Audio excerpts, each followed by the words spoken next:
Hey, I came up to tell you you're on mute. Yep. Oh shit, I'm on mute. Yep. Now you're on your whatchamacallit, your computer mic. You're not on your regular mic. Nice. How about now? There you go. We good? We good. Damn, bro. Yo, messing with these sound effects again. Trying to like put it, I gotta figure this shit out, man. But thanks, man. Let me know. Let me know. Yo, man, we got a lot of interesting thing going on in the sport of boxing right now. Um, Top Rank merging with the Zone. Yes, sir. Well, they struck a deal for the to watch, Yeah, which in with the my streaming opinion, I think service. that's a bad move. Huh? I think that's a bad move. You think that's a bad move? Why Yes. would you think Here, that's a bad move? here's why I think it's a bad move. Because in order to watch the zone, it's a subscription based, Mm-hmm. right? Top Rank is known for ESPN being free, Mm-hmm. right? Now, I think they did a deal with Top Rank Classics. They got a current deal with Tubi. Why didn't they just stick to Tubi where it's free for people instead of the zone? You know what I'm saying? Well, I That's think just my thought. okay, in a business sense, right? One of the biggest things that held back a lot of these fights was the streaming platform because guys couldn't fight because they were signed to HBO or Showtime. Nowadays, The Zone or Amazon Prime. So when you got different streaming networks, it's hard to get the fight. Having one streaming network, now you took away a big portion of where these guys fights are going to be streamed on the platform. Now the negotiations and the promoters are all the same, but as long as they're streaming on one platform, now it's no longer your side of the street, my side of the street. We're on the same side of the street. There's no more street. Yeah, there's So, no so you're putting basically everything under one umbrella, which is the zone, which makes a lot of sense. I get where you're coming yeah. from. Hey, Gallo, salute to Gallo. Gallo, we're gonna get to that in a minute. We're gonna definitely talk about that fight for sure. But Hmm. he's talking about you saw that the Yeah. El Toro versus Mongia on the Benavides undercard. Hmm. Yeah, we're gonna get to that We're going to later. get to that. But yeah, no, it makes sense. It makes sense to have. I mean, it'll be smart if all the promoters got together and you know what, they all strike But, a deal with the zone, yep. and that way, all people got to pay for now is one app. Right. Think about it. If Now, it's one app, I think they can get away from pay per view. mhm. In my now, in my now, in my now, opinion. look. There's a part of the zone that with your paid subscription, you do get boxing matches. So Top Rank will still probably be able to stream their low events on their platform, on the streaming platform, and then Right. give it to you like a bonus when you normally get that for free, right? Right. And they'll dress it up. They'll give it to you for free, but they're claiming this is what you get extra. You feel me? And then whatever fights that are close to paper worthy, they're automatically going to become pay per view.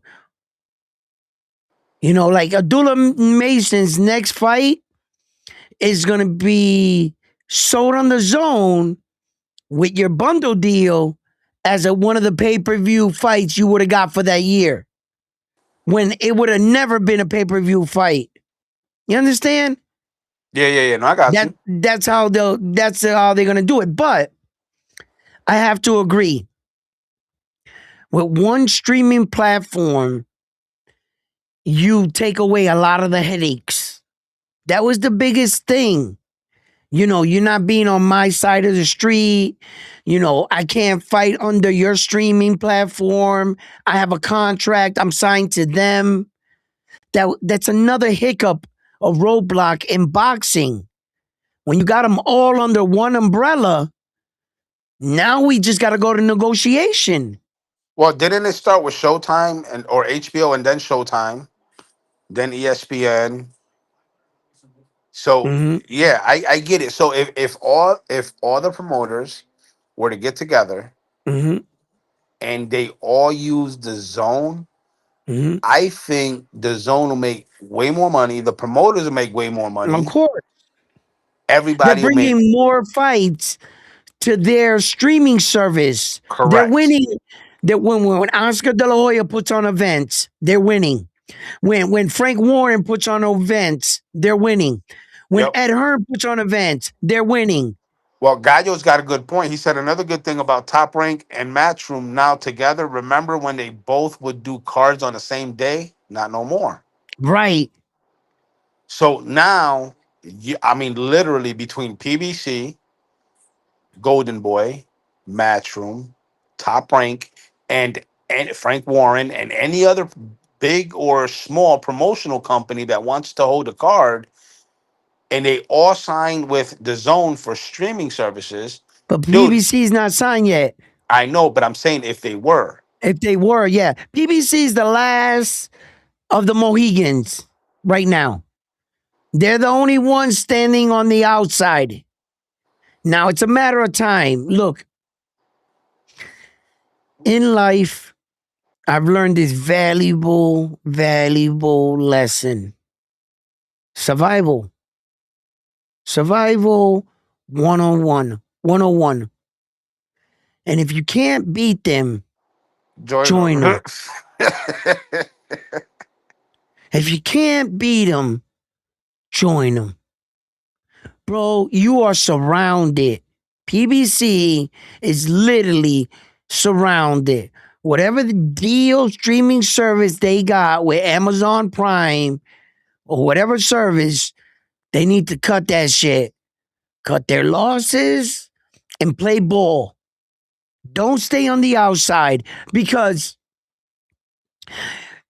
you're going to run into that old, your side of the street shit. Whenever you try to get a fight done with a fighter that's signed to the zone, you're going to run into a wall.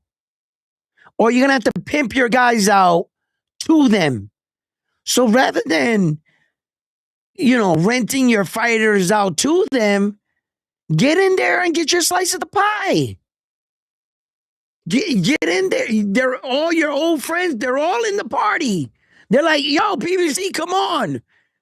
It's not about a pride thing. It's about survival.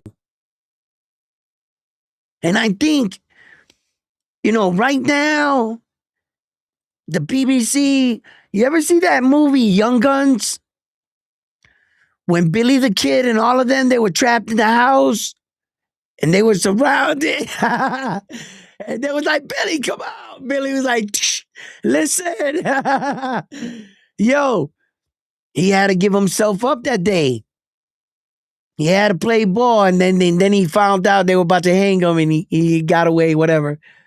But the PBC, man, they gotta know times are changing, and when you know you guys you guys are still gonna be the PBC, just under that streaming network. You're still gonna have control Well, of everything. Gaja just said the Benavides and Suldo is on the Zone, so it's basically over with PBC. He's pimping his fighters to them. That's what I'm talking about.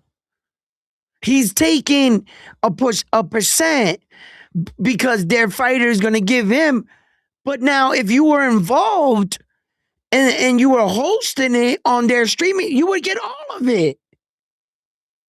You're just renting your fighters to them to please your fighter so that he stays with you. So now you're cutting deals. when you don't gotta cut deals. If you just join them, no more cutting deals. You know how like Turkey was having these cards, right?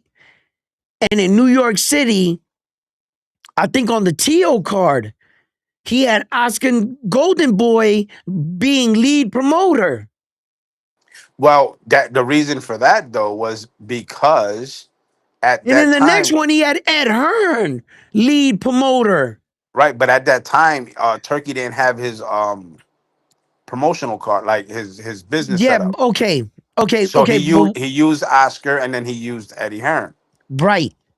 That's what I'm talking about, Right. right? When now all these guys, they're in the party with the zone. Now you gotta remember something. How much? Wait a minute. I was hearing in something, and I'm a little confused. If anyone can help me with this, did Turkey buy a percentage in Matchroom or a percentage in the zone? Frontline, is there any way you can have Uh, yeah, hold on. Let me maybe look it up. Rosie or somebody look that up? Give me 1 second. Let me see. Hold on.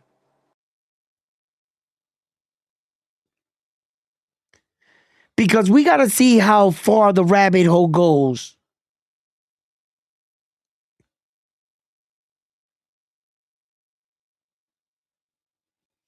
And shout out to one of my members in the chat for bringing out that story about Tank Davis not being in a car accident. Yeah, they try to bring it up like some old car accident. A lot of guys were reporting on that.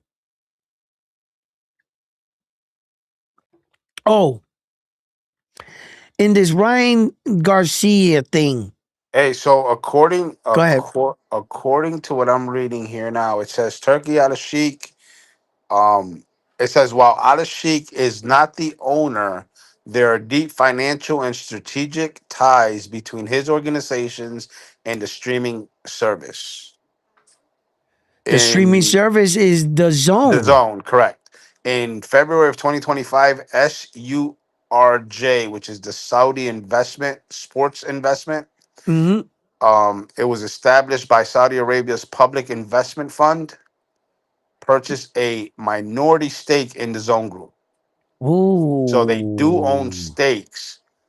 Um, Investment value reports indicate that SURJ, which is the Saudi sports investment, Yep.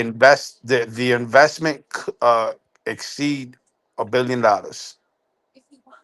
You don't put $1 billion into something unless you own a big Exactly. portion. So what I'm thinking, back to what like you were. So Right. the SURJ Sports Investment, they're a minority shareholder. A Um, minority. yeah, because you got the majority owner that owns 86.3% of the shares is Len Blavantnik, Mm-hmm. and then under the ownership structure, it says SURJ Sports Investments minority shareholder PIF, and then Turkey Al Sheikh is strategic partner and content provider, and that's all it says. Mm. So basically, So he bought his way in $1 billion fucking dollars just to be a fucking of investment, dude. He owns a big share, yeah. and I think he's what you Well, he call has a voice there, definitely and he sits at the big table. by owning a percentage in the zone, that's one of his business endeavors.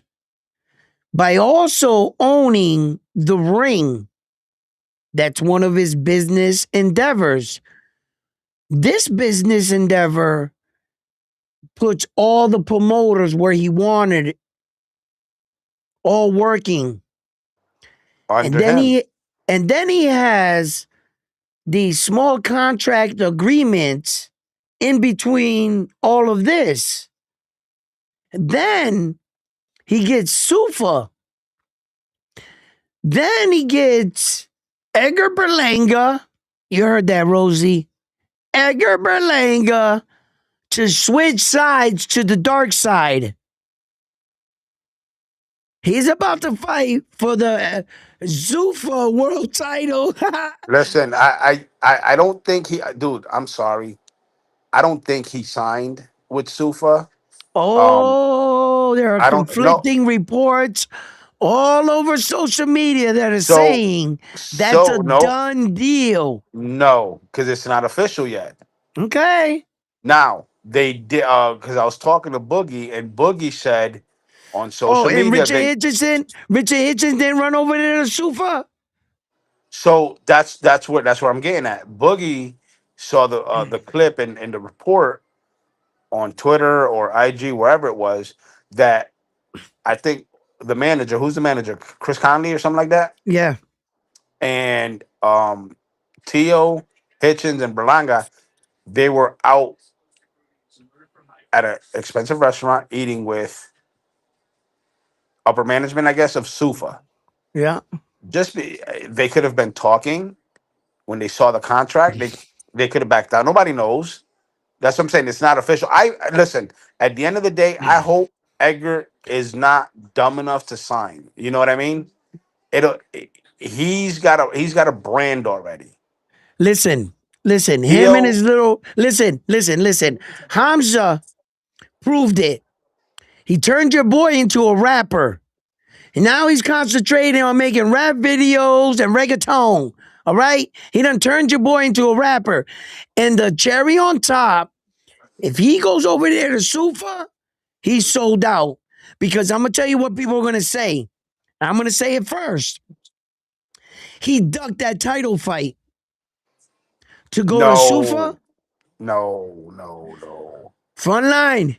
What do you think You people are talk. going to You talk say, about. You talk Frontline? about Resendez. Of course. So he You know turned we're the fight, going down that but road. but here we go. But here we go. So Diego Pacheco turned the fight down too. Okay, but Diego Pacheco didn't go to Sufa. He Well, he wasn't. is. Isn't He wasn't he with Robert videotaped Garcia? having dinner, accepting the invitation to hear what they had to say. Apparently, they wanted to hear Sufa out. You should have just said no.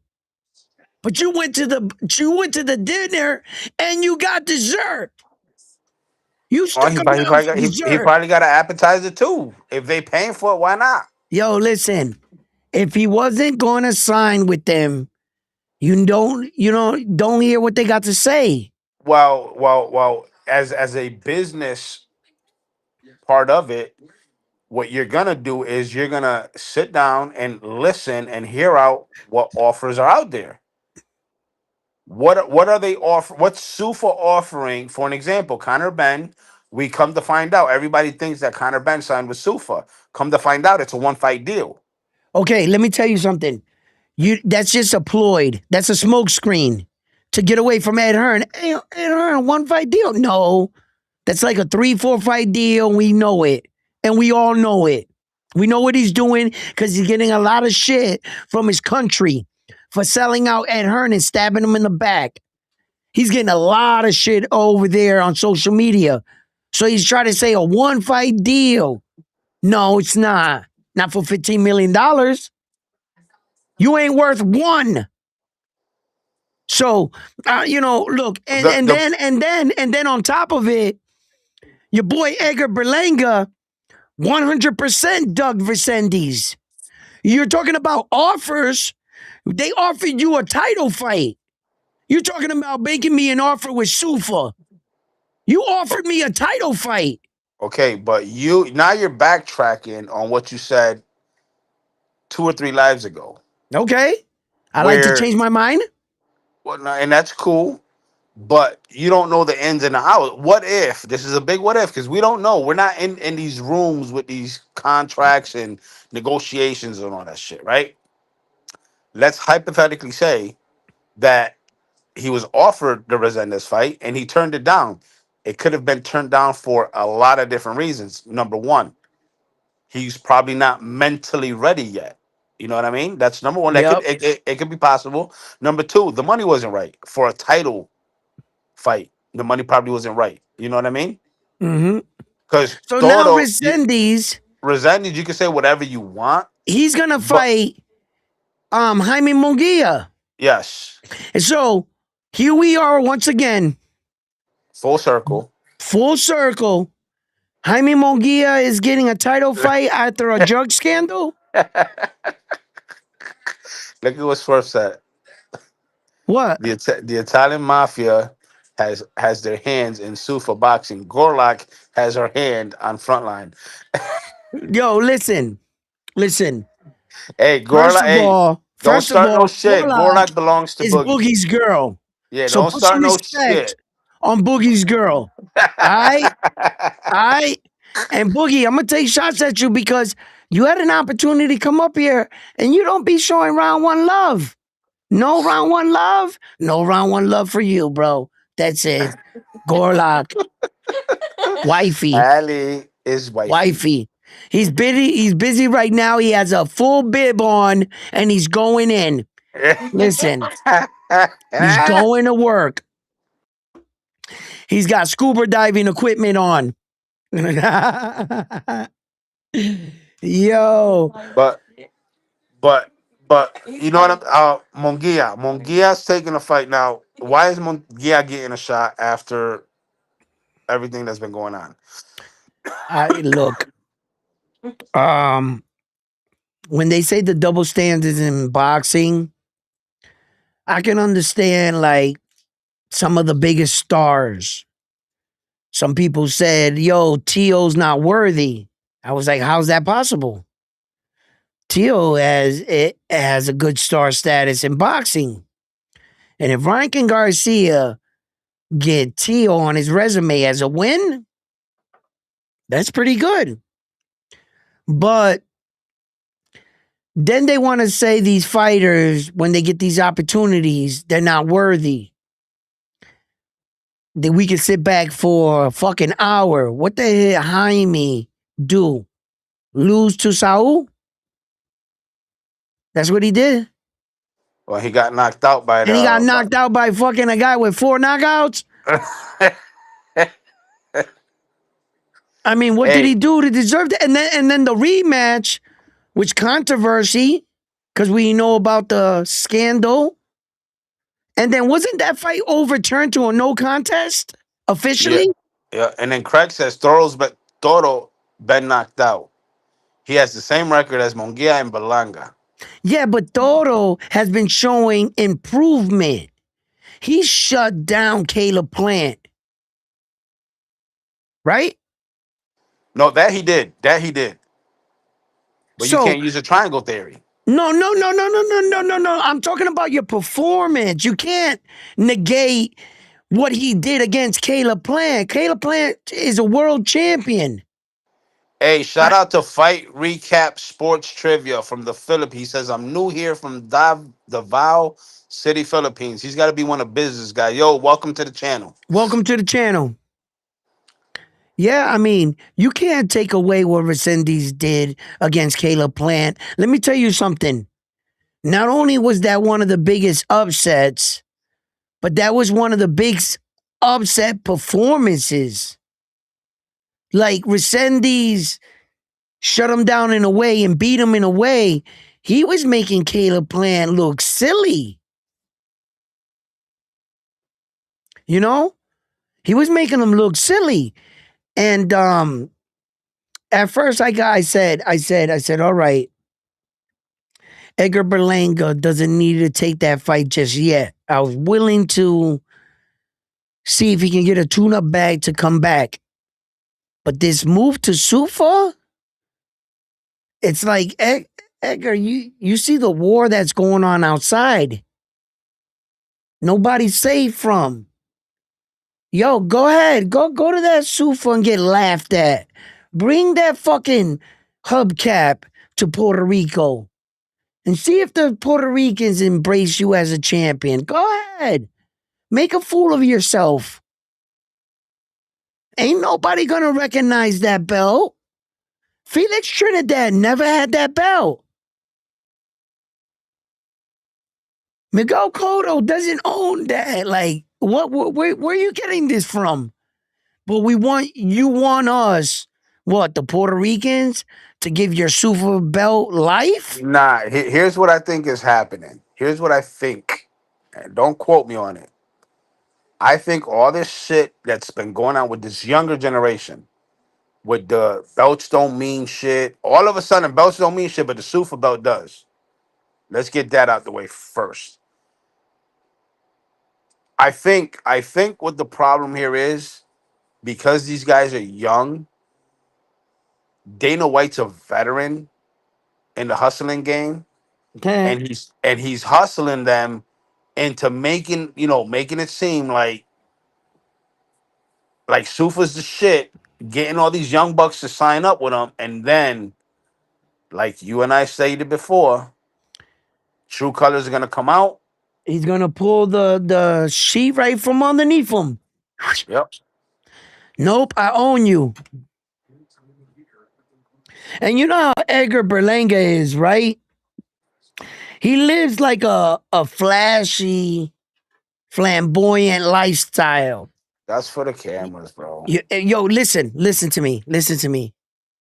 It's for the cameras, but it's a part of his gimmick.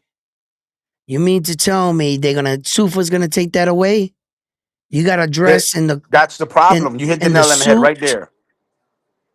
You just You're hit the gonna nail on the take head. yeah, you're gonna kill the facade and the tradition of boxing.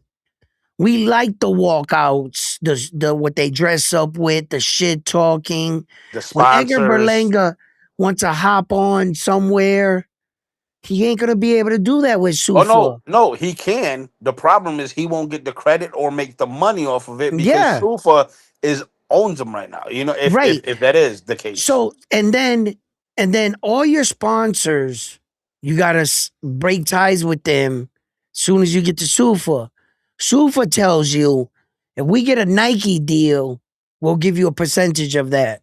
That's what we'll do. And when you defend your belt, we'll put a ruby on your belt.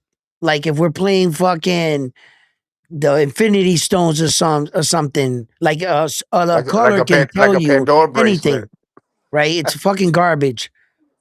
And then what they're doing is um they're telling you you don't pay sanctioning fees, but you take all my sponsor money. You take everything else on the back end. The pay-per-view money is yours. You guys pay me a salary. We come to a negotiation, and at the end of the fight, that's what you walk away with. Other fighters that fight on pay-per-view, like Errol Spence Jr., they made millions on the back end. $22 million reported. Super pockets that? Of course. They got their own streaming. They got their own boxing building. They got their own uniforms. Everything's conformed. Structure. While disguising the fact you don't pay sanctioning fees, but you pay much, much more. Because there's no telling how much a sponsor is willing to pay a fighter to show up somewhere or to wear something. Shit. Turkey, Riyadh made Naoya Inoue an ambassador to wear a t-shirt. $9 million. You do that with Sufa, $9 million to Sufa, but you don't pay sanctioning fees. You don't pay sanctioning fees, but they take everything else. Hey No Captain, he was more, he was no using that more. as an analogy. Yep, no more King of the New Yorks on your trunks. No more walking out with you could always buy like new walking suits or a robe. None of that. Conformed. Structure. Black or white shorts. That's it with Sufa. That's it. Not even your name on it. Not even your name. Nothing. No advertisement. We own all your rights. You can't go on a video game. Nothing. Oh, no, no, no. You could go on a game. But Sufa keeps it. Yes. Of course. But you don't pay sanctioning fees. That's the gimmick. That's a gimmick. I said boxing does need help. And I'm with for structure, a schedule, a certain set of rules. Sufa came in, they promised a lot. Fighters looked happy. The fights were carrying on. And then little by little, the curtain starts to reveal itself. And you start to say to yourself, hold up, let me get this right. It took fighters years to get rights for fighters so that they can get in a little bit in the room and see the numbers. They established a law, Muhammad Ali Act, to protect the fighters from the promoter just telling you any number. They had to be honest what the network offered to you. They had to tell you. And they had to give you that money. Sufa, the day you sign on the dotted line, the organization structure, the Muhammad Ali Act does not work there. They are not entitled to tell you what the streaming company is paying them to stream their fights. They tell you that's above your pay grade. We're going to give you this much. You work for us. We're like any brand in the world. McDonald's. Someone owns it. He gets a manager. He hires you and he pays you to flip the burgers. Don't ask about what the manager's doing or the guy that owns the building. That's above your pay grade. Hey, precise. That's the whole point. He says it's a new league. Give them some time to develop. Sufa is good for a lot of fighters. Nobody is complaining as of now. That's the point. Nobody's complaining now because they're new and the Excuse true me. colors Excuse me. hasn't That's a been lie. revealed. Wait, hold That on, is hold a on. lie. No, no, no. I'm talking about Flight. the fighters, not the fans, the fighters. Stop. That is a lie.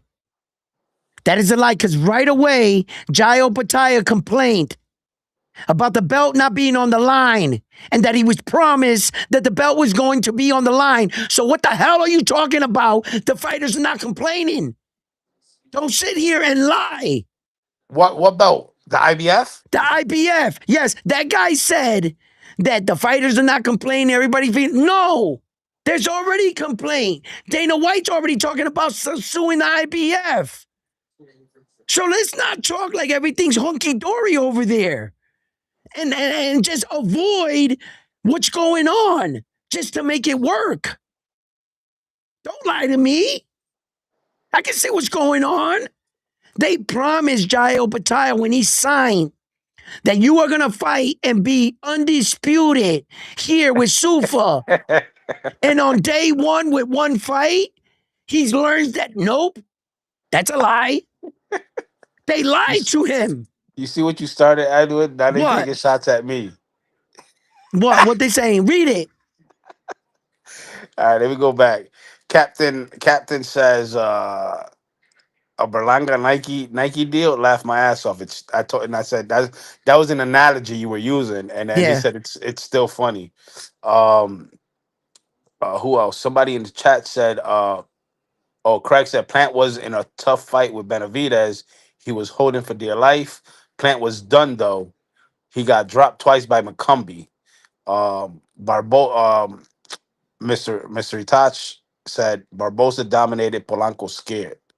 Barbosa's too slow for Polanco, says Precise. Um, Boxing needs a universal governing body, says Captain. Jai needs to read the fine print all of a sudden he needs to buy. And then Mr. Itachi starts taking shots. He says, "Don't lie, frontline." Yeah. Frontline's the uh, liar. He be low, lying. low key Listen, said, low key says USA baseball down bad. no, we ain't down bad. We beat Dominican, the Yeah, Dominicans. That was yeah, the real World that was a real Series test. game. Yeah, That was that uh, was that was bragging rights when we get back to the major league. You Mr. know, Itachi says frontline lying. he be lying. Yo, listen, everything's sweet over there in Sufa. No, it's not. So here, Precise says that's on Jai. Nobody lied to him. Where's his team at? That's the point. He has no team. He's not allowed to have a team. Everything goes through Dana. You train with his trainers. You use his gym to train. You don't They pay for none of segregate that. you from the rest of the boxing world. Yes, you don't pay It for none of runs that. like a fucking cult, like a combine. They cut your ties. You're not allowed to talk to none of all the promoters. Not once you sign to. That's what I'm saying. Precise. The other thing that Edwin mentioned before when he's talking about the whole Sufa thing, you're not even allowed to have your own lawyer. You Yes, can't have a no, lawyer read over the they have one contract. for you. They For, have for one for them. you. Yeah, yeah, and they say he's on your side. Yo, listen, the place is crazy. I'm telling you, every day we learn more and more and more and more about them. I wanted change. I wanted a schedule. I wanted structure for boxing. When Sufa came along, I said, here comes our saviors. It's not starting to look like that so of late. When your first star, your first big fighter, Jai, it looks like you used him as a pawn in your bigger game. You took Jai and you try to put him in the ring with your Sufa belt to give credibility to your Sufa belt. But when they pulled out, they didn't want to be a part of your Sufa game, you got mad. And it wasn't Jai's and best intentions you guys had in mind. You were willing to lie to him about becoming undisputed just to use him to try to get him in the ring with your belt. He was a pawn. He was a chess piece. He was a move in your game. And when he found that about it, I'm pretty sure the best thing to quiet him up is what? More money. Shh, Jai, act happy. Shh. You don't worry about the belt. We'll fix this. Well, precise. That's the beautiful thing about Round One Sports. Like, you could disagree. We're not mad at you. We're not gonna No, take definitely not. shots at you. We're Definitely not gonna do not. nothing like that. But we wanna be educated and we wanna educate. So like that, everybody knows what's going on, and we're all on the same page as far as understanding. Yeah, You may have one point of view of Sufa. You may love Sufa. Congrats. cool. But there's You people. got that. I'm not gonna But kill your thing. You could support Sufa. I'm not trying to change your mind. it's I'm just just trying to point out. staying out the obvious. Yeah, we're pointing out some things, and the obvious. And the thing is, if Sufa is going to be considered uh, a part of boxing, a serious player in the game, I don't think it's right to allow them to jump the line because they have a lot of money. I don't think it's right. Pro Box, Box Lab, they've been here. The IBO, they've been here. They've been paying their dues. And this guy, because he got a lot of money on day one, he can just buy his way in. He can just buy a world title. By the way, Turkey also owns the biggest share in Sufa and in the Zone and the Ring Magazine and now all these promoters. You see who's pulling the strings, right? You see his vision. of destroying this legacy. For God's sakes, Marvelous Hagler had these belts. Floyd, George Foreman, Ali, Frazier, Sonny Liston, Sugar Ray Robinson, Sugar Ray Leonard, Teofimo Lopez, Matias, Felix Trinidad, Hector Camacho.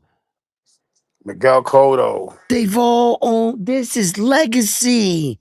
And they're trying to destroy it. Because what? Some of the guys of today's era didn't fight each other.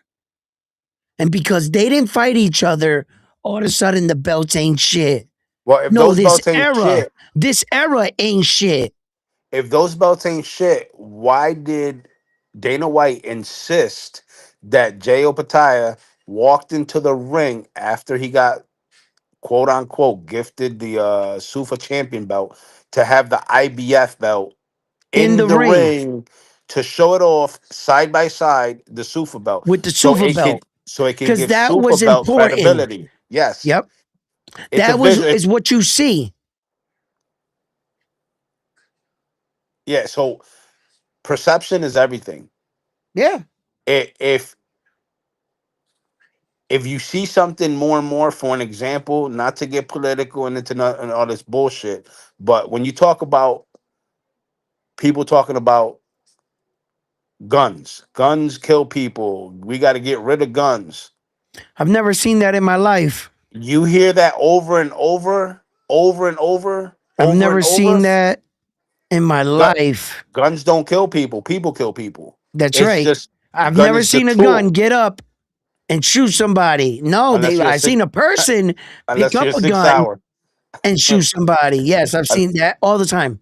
Unless you're a 6 hour. But anyways, You know, it's but listen, crazy. that's how Fidel Castro took over Cuba. Yeah.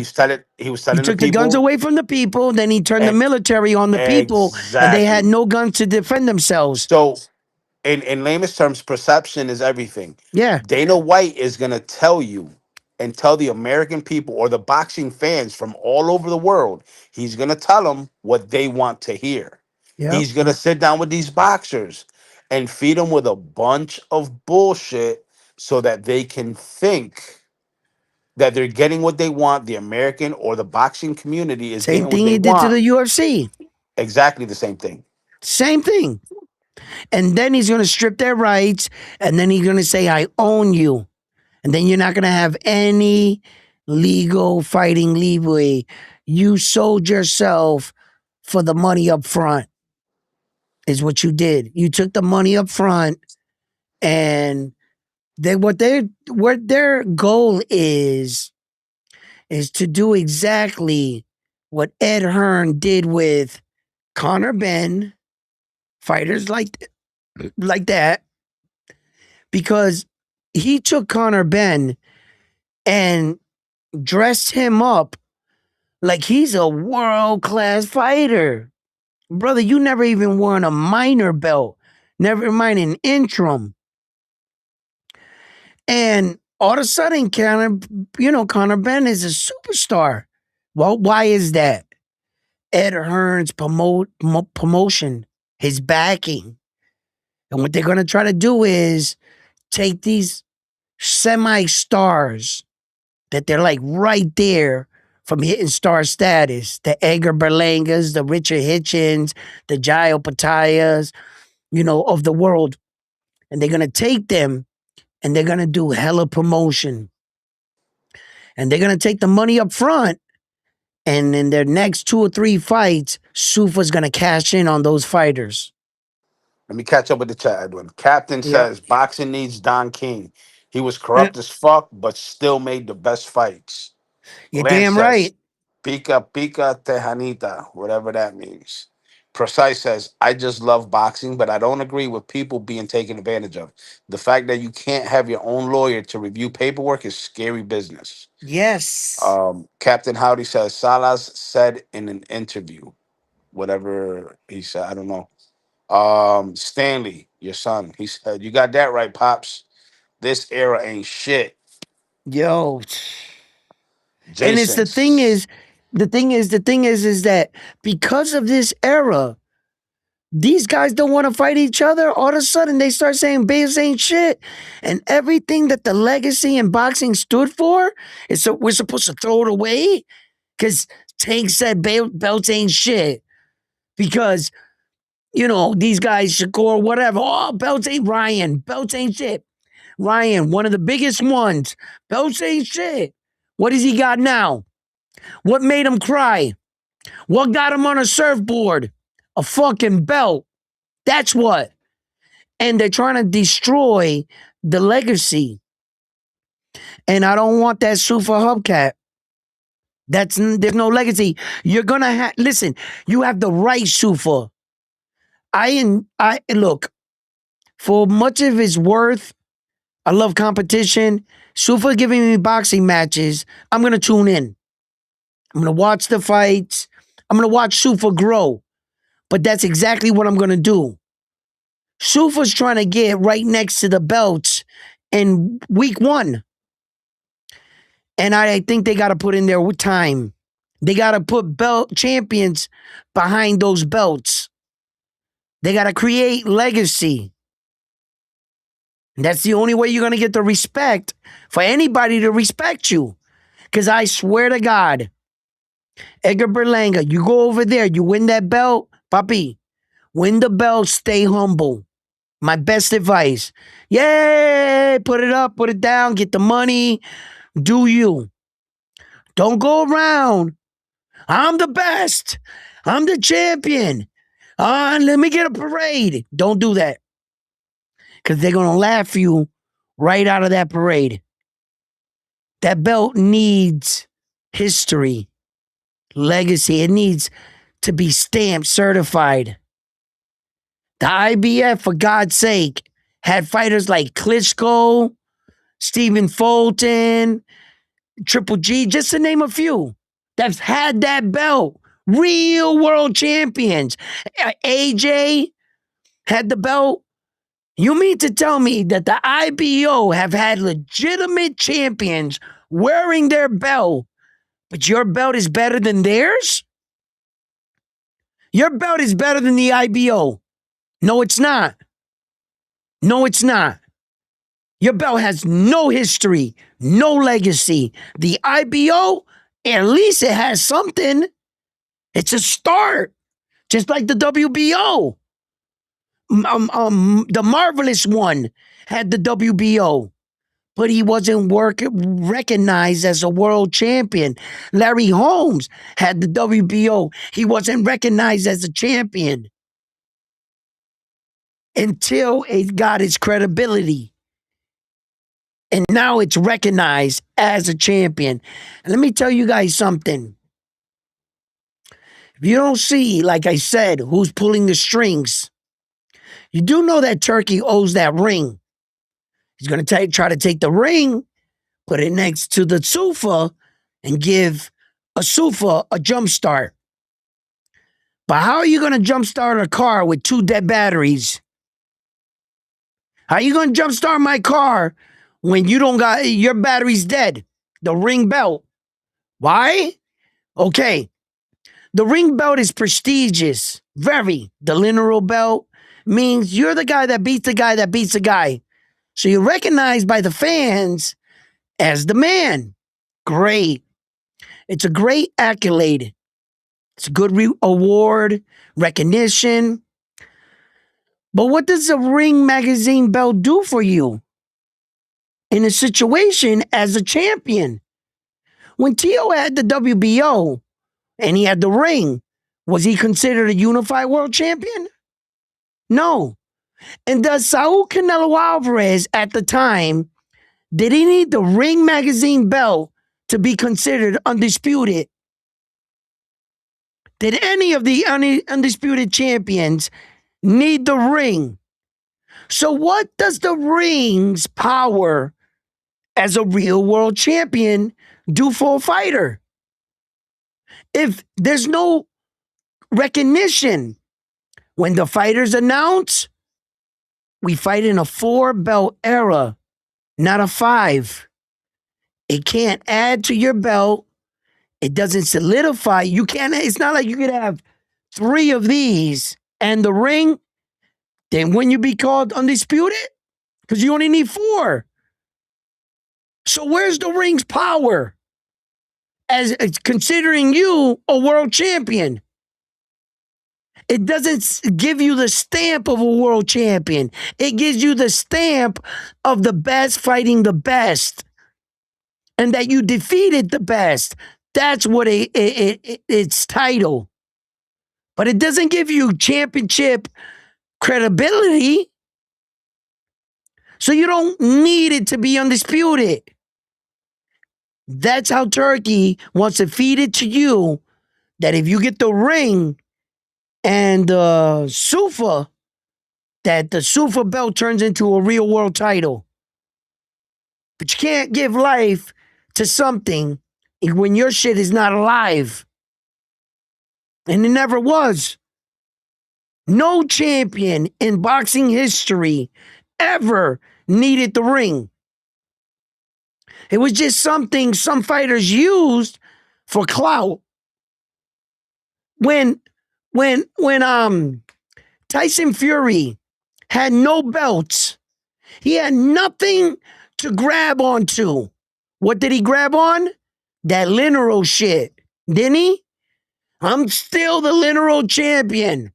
I'm the man that beat the man. So when you retired and you vacated all the belts, the Ring Magazine belt has its own rules.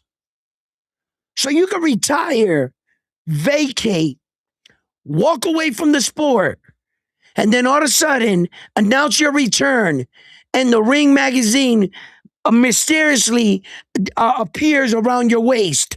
You're not going to tell me that's not a popularity belt? You're not going to tell me that they just give that belt to the fighters they want? You can retire, vacate your belts, come back, up, you're the Linero. No one actually beat you for your invisible belt. Invisible. You cannot treat it as a world title. Very prestigious award? Yes. Very prestigious, but not a world title. So although Turkey is controlling a lot of pieces and he's pulling the strings and he's trying to get like that ring belt around all the guys that have our belts. And if you don't notice that you scrutinize the WBC for being the most bougie, the most expensive, right? But you never look at the ring. The most bougiest belt out of all of them, they only attract to you when you have multiple belts. Best fighting the best is usually one guy with a belt fighting another guy with a belt. Boop.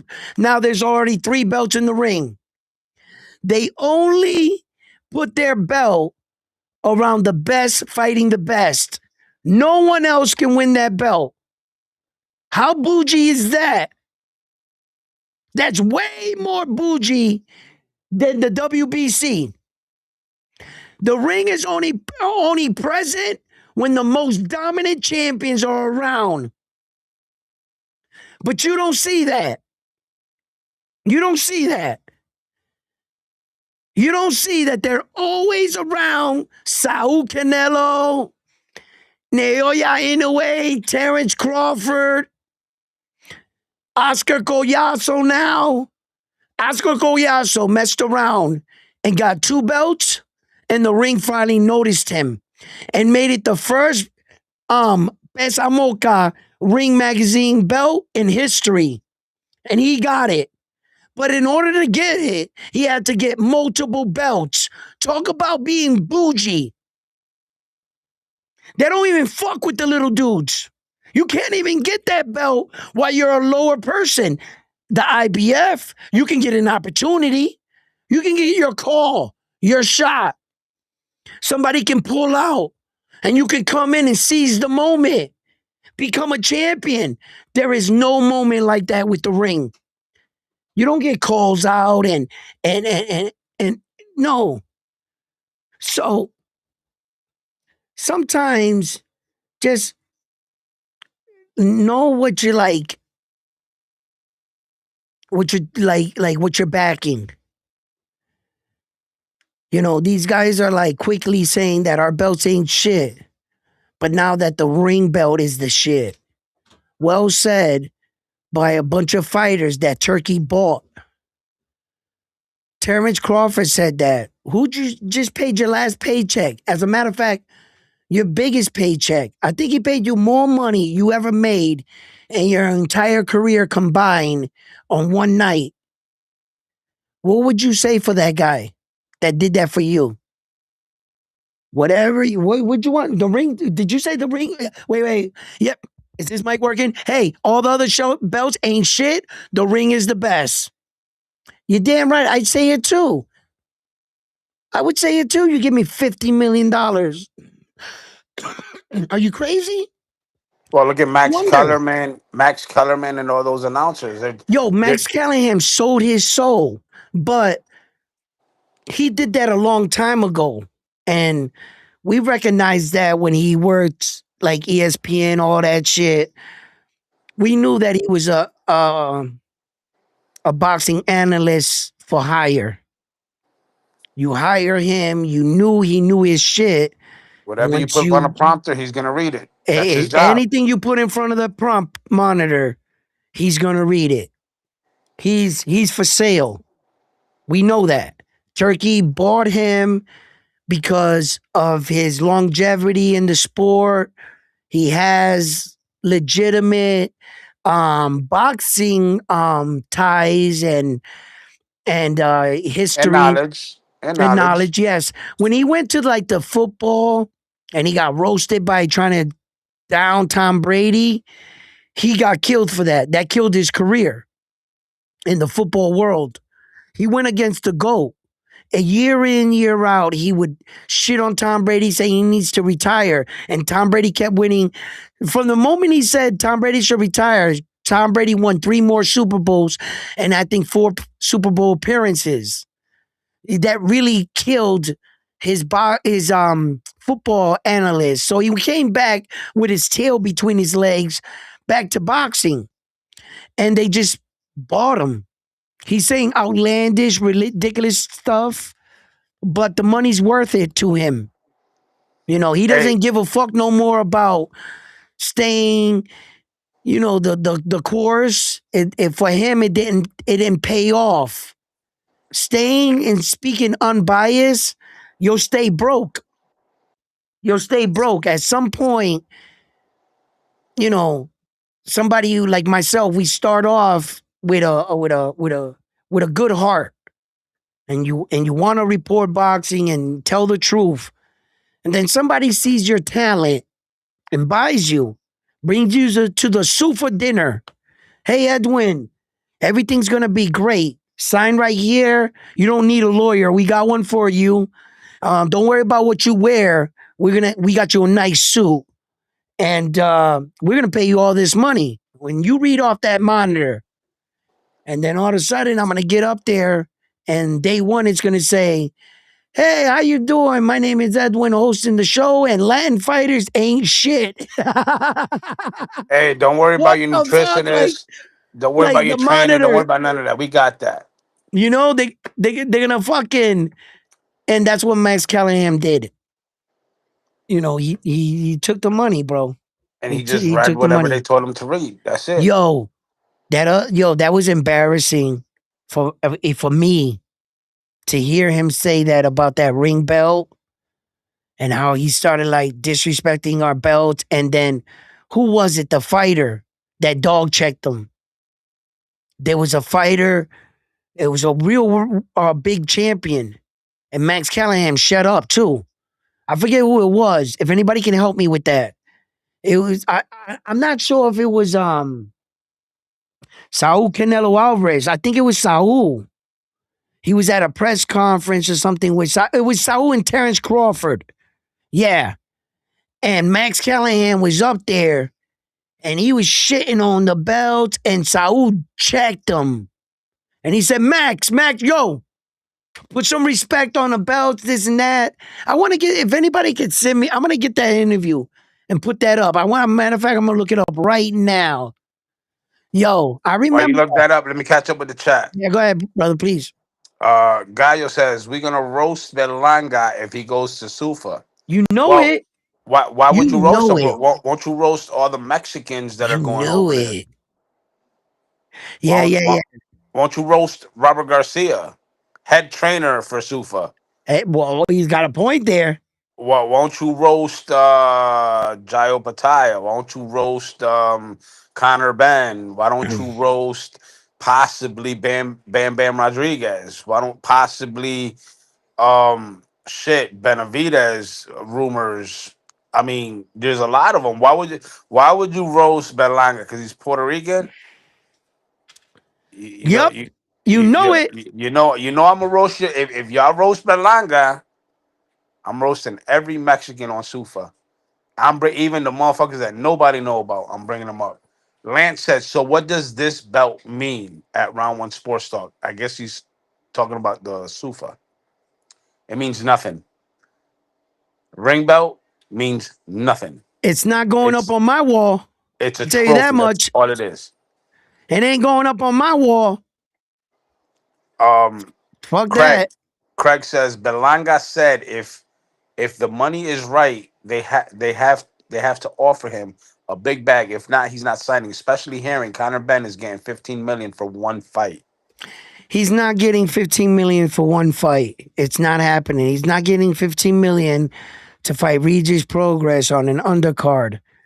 That's just Smoke and he's got a mirrors. $15 million deal. He's got a $15 million deal in place. The deal consists of probably, I'm spitballing here, the Regis Progress fight. They're gonna pay him a certain amount. Then after the Regis fight, he's gonna come out and say how happy he is and how Sufa treated him right. Then he's gonna get this big fight that Sufa's trying to line up, whatever move they're gonna make.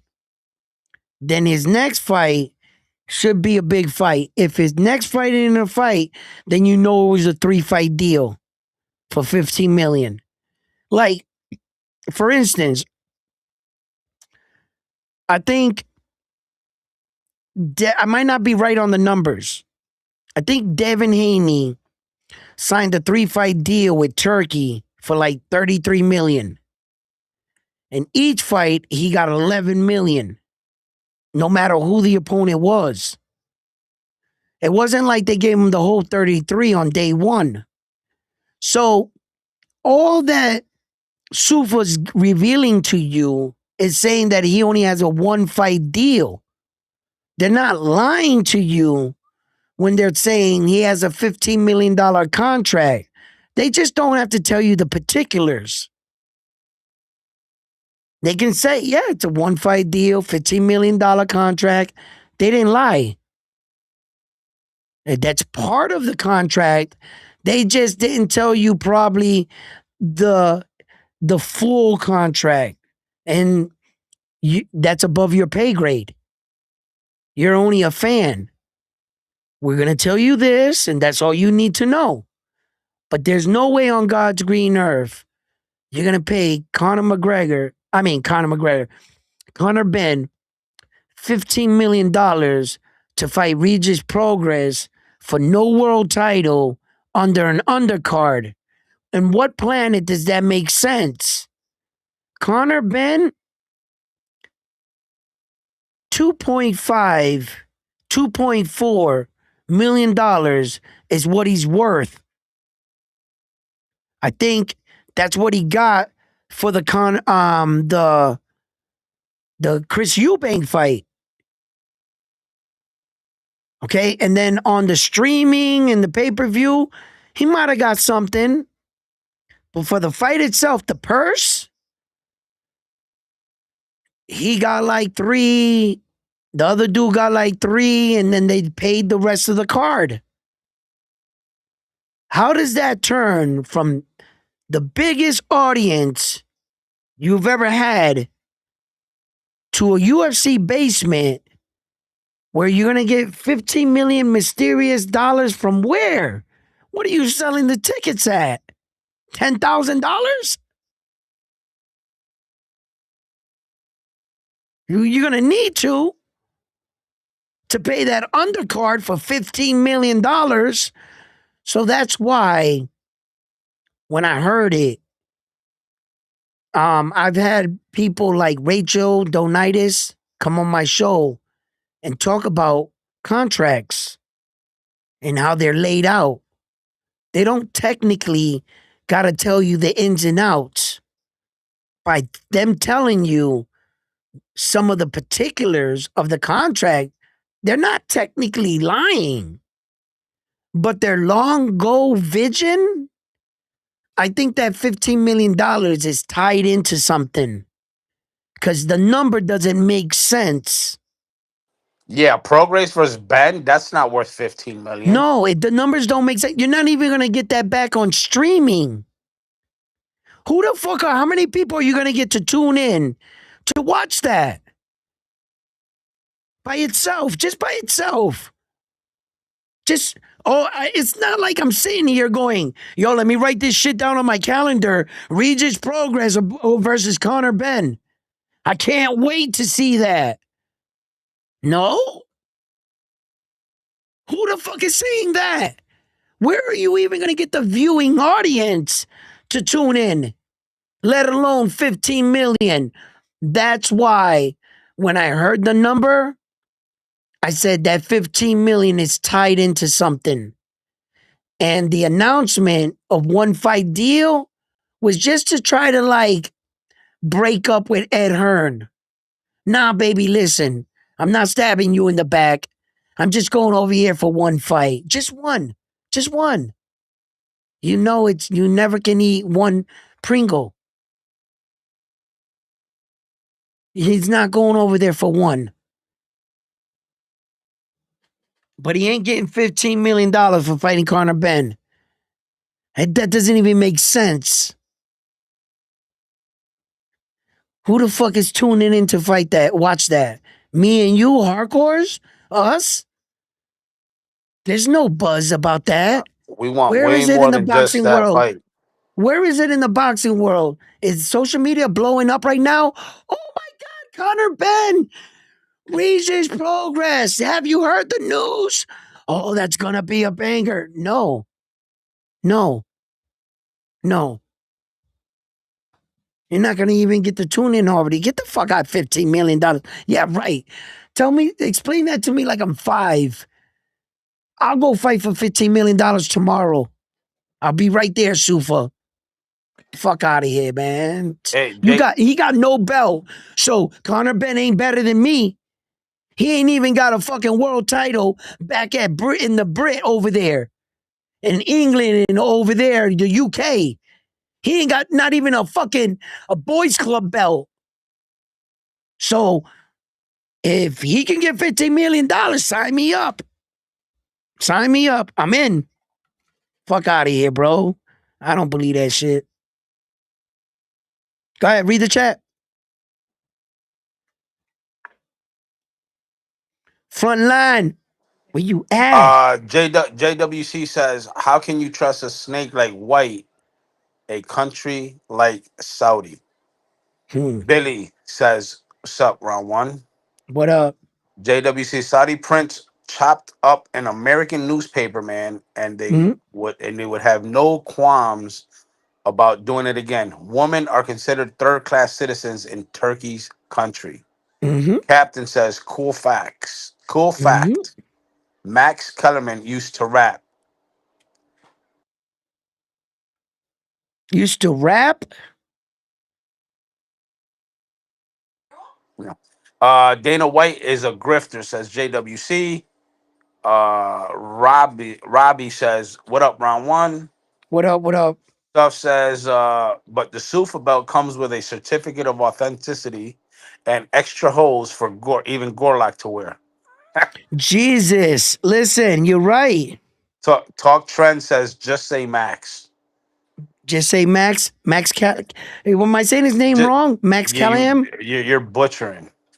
I butcher It's everybody's name. I know that it's Keller Min, Kellerman, Max Kellerman, not Max Callahan. Kellerman. Darian the Barbarian in the building. He says round one in the building. Darian the Barbarian. How you doing, my brother? I seen some videos of you See, getting you even better. got me fucking up names. I'm watching you, Dan the Barbarian. It's I'm Dan watching you. Barbarian, not Dan Hey, the hey, listen, Barbarian. I'll say it the way I want. It's Well, my you're making me goddamn saying show. it that way All now. right? You fucking me up. um, Vic says his name is Connor Wynn. Connor Wynn? Yeah, all right. Hey, Gangsters for God says back off Mexicans, homie. Didn't he, LOL. didn't he, didn't he Connor lose the first fight against Chris Eubank? So I guess it's not Connor wins, huh? Nah, oh yeah. Lays off better than Pringles, says Captain. Ooh. Well, you might not be able to eat one Lay's. Just one. Just one. Hey yo. Back to what's his name there? You got me all messed up. Dan For the Barbarian. Oh, I've been seeing his little videos. I've been noticed, you're looking good there, bro. All right. I hope you do good. I think you're still fighting, are you or not? There on this border wars right here, Dan. Are you still fighting or I didn't know what happened. But I'm glad that I didn't take this fight. I wouldn't be in the right place of mind to fight you and shit. Uh so I'm glad that I guess it was destiny. I wouldn't be ready for this one. But I'm still in shape, so to speak. I'm still in shape.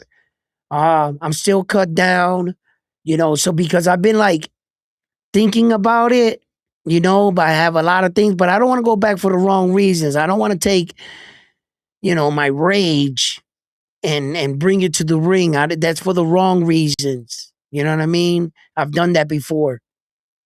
So I just, because I want to have fun. I want to have fun, but I want to have fun here.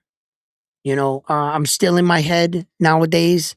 I'm still in a little fog, in and out of it. Uh, but yeah, I'm coming around, but I see you. I see you, damn man. Yo, keep going. Stay with it, cause we can still compete. Maybe in the next one. We definitely. You know what I mean? So, and I would love to share the ring with you. Absolutely. Look at Stock Chasers. Hold up. Hey, yo, Frontline. Did you check Stock Chaser when he came in? Did you check his pockets? Huh? Stock Chasers, put your hands up. Yo, we don't trust you. You're not in Dominicans, do. You know what I'm saying? They start saying pitches were too far to the left. You know what I'm saying?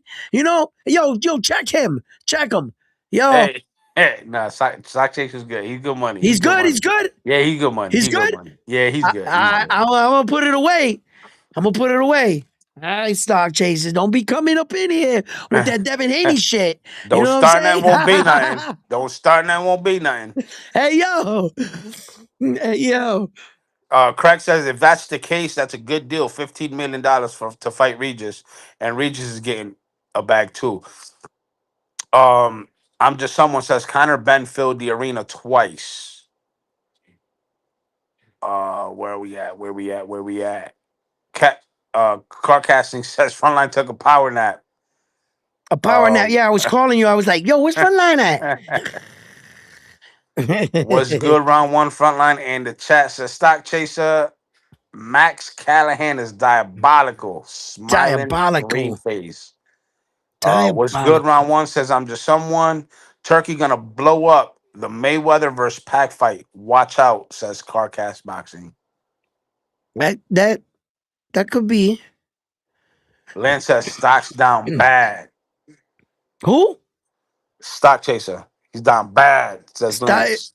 Says Lance. Yeah, Lance. Yo.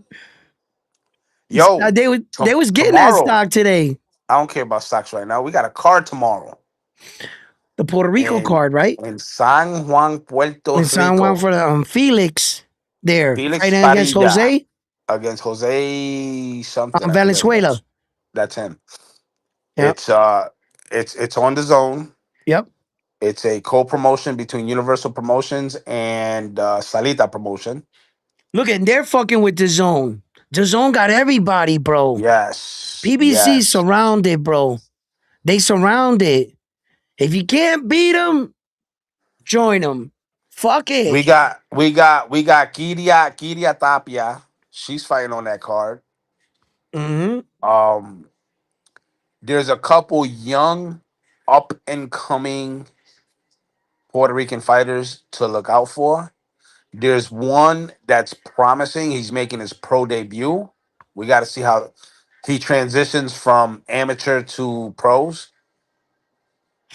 Um, it looks promising. I'm not gonna sit here and it is promising, but that card looks very promising. So we'll see. We'll see how it turns out. Mm. Um, um, I'm gonna. What time is that card tomorrow?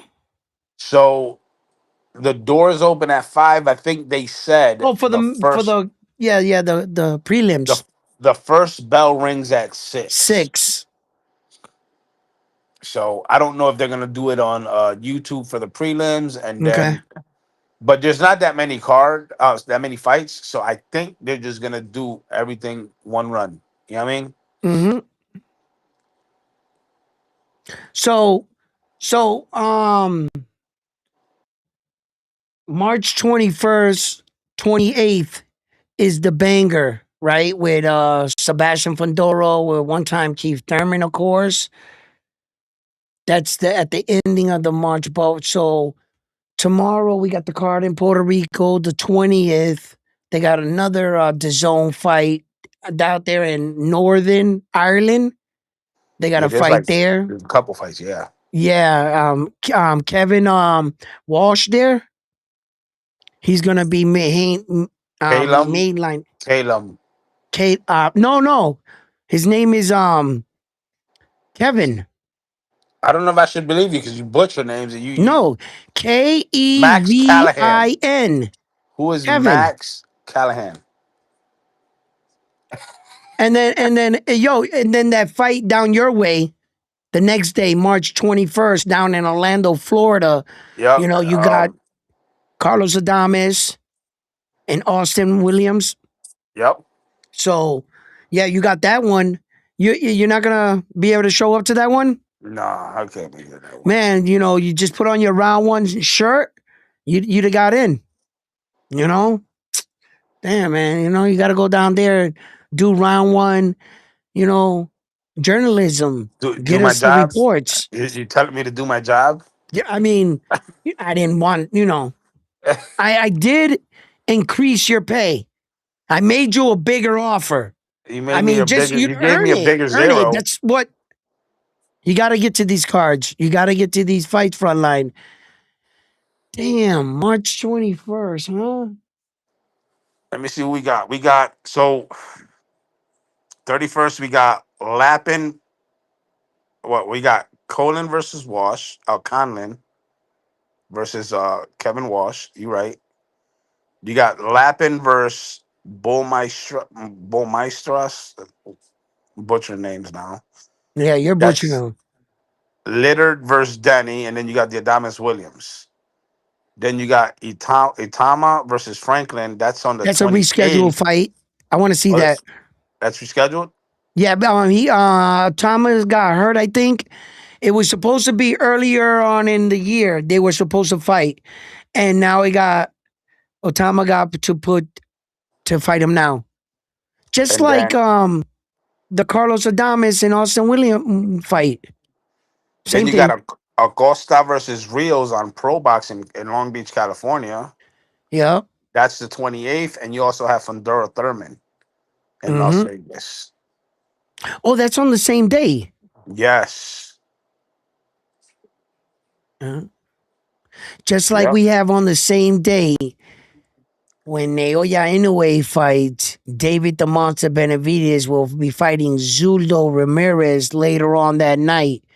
We're going to get Naoya Inoue in Japan in the Tokyo Arena against Junto Nakatani Well, see, at like that 7 in doesn't the bother morning. though. That Huh? doesn't bother because that doesn't bother the boxing fans because it's two different time frames. No, no, no, no, It's no, no, no, no, no, no, no, no, no, no, no, dude. This is a different conversation.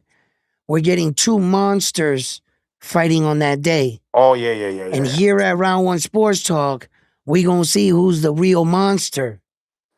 We gonna see who keeps the title. David the Mexican monster or Naoya Inoue, the Japanese monster. Naoya Inoue's up first, 7 in the morning, and we will see David the Monster Benavides 9, 10, 11 o'clock at night later on that night. So that whole day is going to be a good boxing day. I can't wait. And we're going to see who's the bigger monster. Both of Hey, them got world class opponents. April 3rd.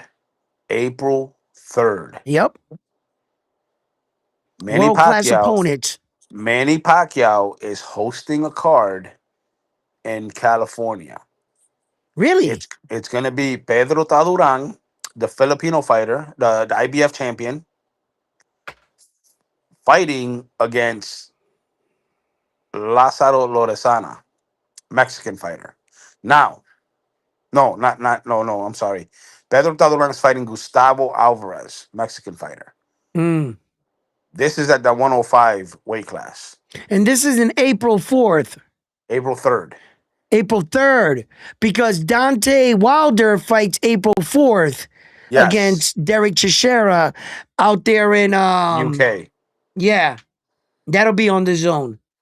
And that same April 5th on Sunday at 4 a.m., you got Tim Tszyu fighting Nurja, whoever the hell he is. Really? And then on that same day, you got the Dubois versus Harper on Sky Sports over in the UK. I think that's an MVP card. And then April 11th, you got Tyson Fury. And April 9th on a Thursday, you got Iglesias versus Siligan over in Canada. That's one of those top rank, what the hell do they name those things? Eye of the Tiger, I think it's called. Yep. April Um, 17th, you got that we New got a lot York of people. card Yep, with Bumgarner versus Shin. Bumgarner. Yeah. And then the 18th on Saturday, we got Morel Smith versus Morel. Smith versus who? David Caleb Morrell? Caleb Smith versus David Morel. April 18th in Liverpool, UK. So we got, dude, we're stacked with a bunch of cards Yeah. coming up. Then you got Where, Pacquiao versus Provonikov in Maryland. He's fighting April 18th. who? Manny Pac Manny Manny Pacquiao Jr. or Manny no Pacquiao? Manny Pacquiao. Manny Pacquiao I himself yes, I think this is the tune-up fight before for the the Floyd. for the Floyd fight. Then the 23rd of April, you got Maloney versus Donovan in Australia. Uh, I could have sworn I saw Mayweather fighting too. When is Mayweather's fighting June 27th Where are you looking at your schedule at? On Box in Source? yeah, All right. April 27th. I mean, I'm sorry, June 27th, Mayweather versus Zambidis. It's in Athens, Greece. And then September 19th, Mayweather Pacquiao 2. So we got a lot of upcoming, and I'm sure there's gonna be a bunch of cards that's gonna be.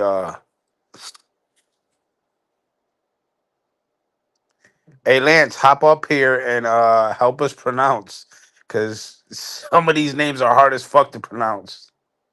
Yeah, if you could do better, Lance.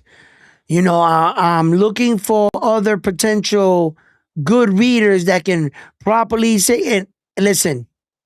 I'll make you even bigger offer Look, in front line. I wasn't even on the chat. I was somewhere on a different screen trying to read this shit out, and these motherfuckers taking shots at me. They taking shots at. I mean, they They don't take that. appreciate you.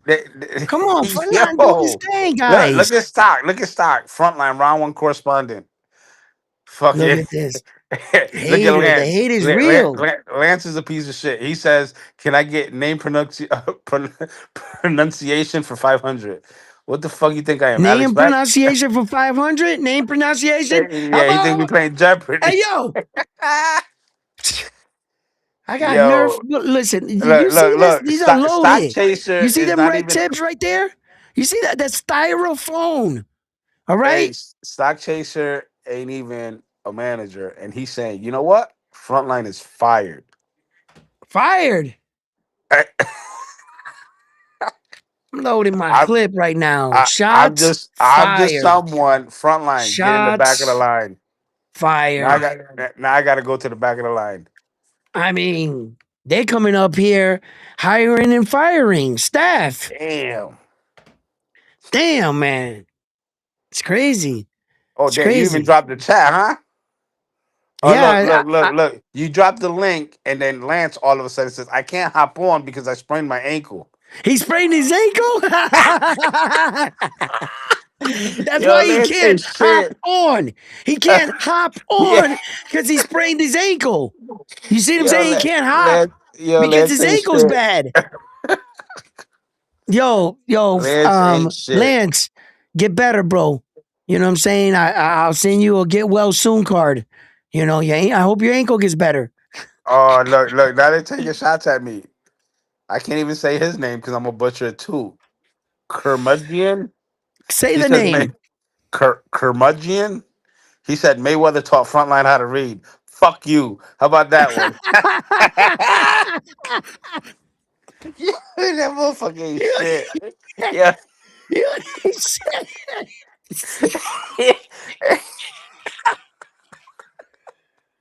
Yeah. Yeah, this chat ain't shit. I tell Yeah, you. front line. Yo, yeah. Yeah. Oh shit. Yo, that was a good one. I gotta give Yeah. it to him. I gotta give it to him. That shit was a good one. Ah, Oh my god. yeah. Well, redeem yourself. Read the rest of the chat. Yo, Oh God, yo, work hard in the building. He said frontline in round one. What's good, fellas? what's good, Don my dude? Dombuya. Dombuya. He says round one. What's your opinion? Top rank joining the zone. Do you think that they will make the Boots and Xander fight now? Um, it looks like it's headed that way because I think that Xander i- um is not going to get what he wants. He wants one of the other champions. See, Xander's only going after championships. Then I think Jerron might have been his third option. Jerron Boots Ennis, and then Virgil's out by way of Golden Boy contract dispute. So he's shelved. So Virgil ain't fighting no time soon until he works that out. Whenever day that happens. So your next star and the people that think that can beat you, the fight that makes sense would be Jerron Boots Ennis. Although I don't want the fight now, it's a dangerous fight for Xander, but you can't tell Xander that. In Xander's mind, he'll beat anyone. When I got into boxing, Xander said, I'm not running from anybody. I didn't get into this sport to avoid people. I got into this sport to be called a world champion and to do great shit.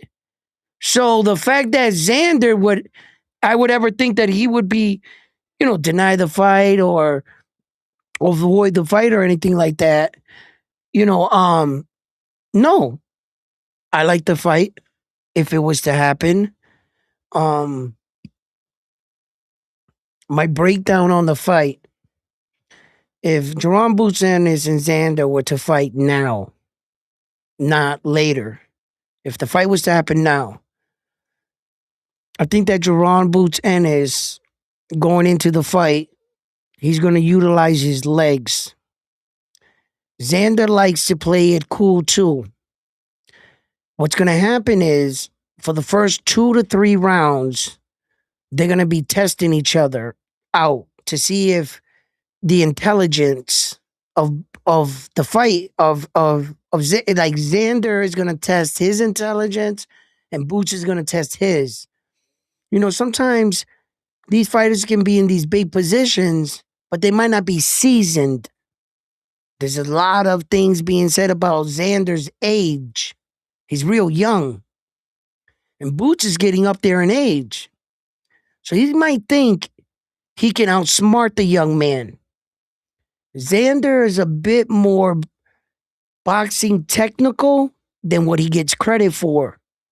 Xander is the type of fighter that he does the basics, the fundamentals over and over and over. He doesn't waste a lot of energy on being flashy, not like he used to when he was young. He's learned how to conserve his energy and go forward. The one thing I like about Sander is when you hit him and wake him up, you're going to activate the beast. That's when you're going to get his full attack because Xander is the type of fighter he likes to get it back. You can poke the beehive until it comes after you. That's kind of fighter Xander is. My worry is Jerron Boots and his footwork. It's not so much the top game first for me. I think that Jerron Boots Ennis is going to use his footwork, try to confuse the young man, and walk him into a big shot. He's going to try to walk Xander into a big shot. It's going to become a test of who can be the most patient because there might be a point in time where the crowd is going to start booing in that fight. They're going to boo to try to pressure the fighters to interact because what you're going to see is two smart fighters knowing they're not willing to go and cross the threshold early. Xander's power can hurt you, and Boots' power can hurt you. Let me Now, ask you something, Edwin. Let me ask yeah. you something real quick, real quick. In all honesty, I'm hmm not taking shots at nobody because at least Boots was a champion at 47.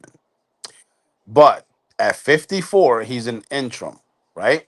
hmm In all honesty, and I'm not taking shots at nobody, just for clarity, what does a person besides a name, does Virgil or Boots bring to Xander? No, wait. If we were talking deserving, deserving, you know, shit like that. Okay. No, I don't think that none of them are really like they put in the work to be deserving, but they did something smart. Both Virgil and Boots did something smart. What they did was they fought for interim belts right away.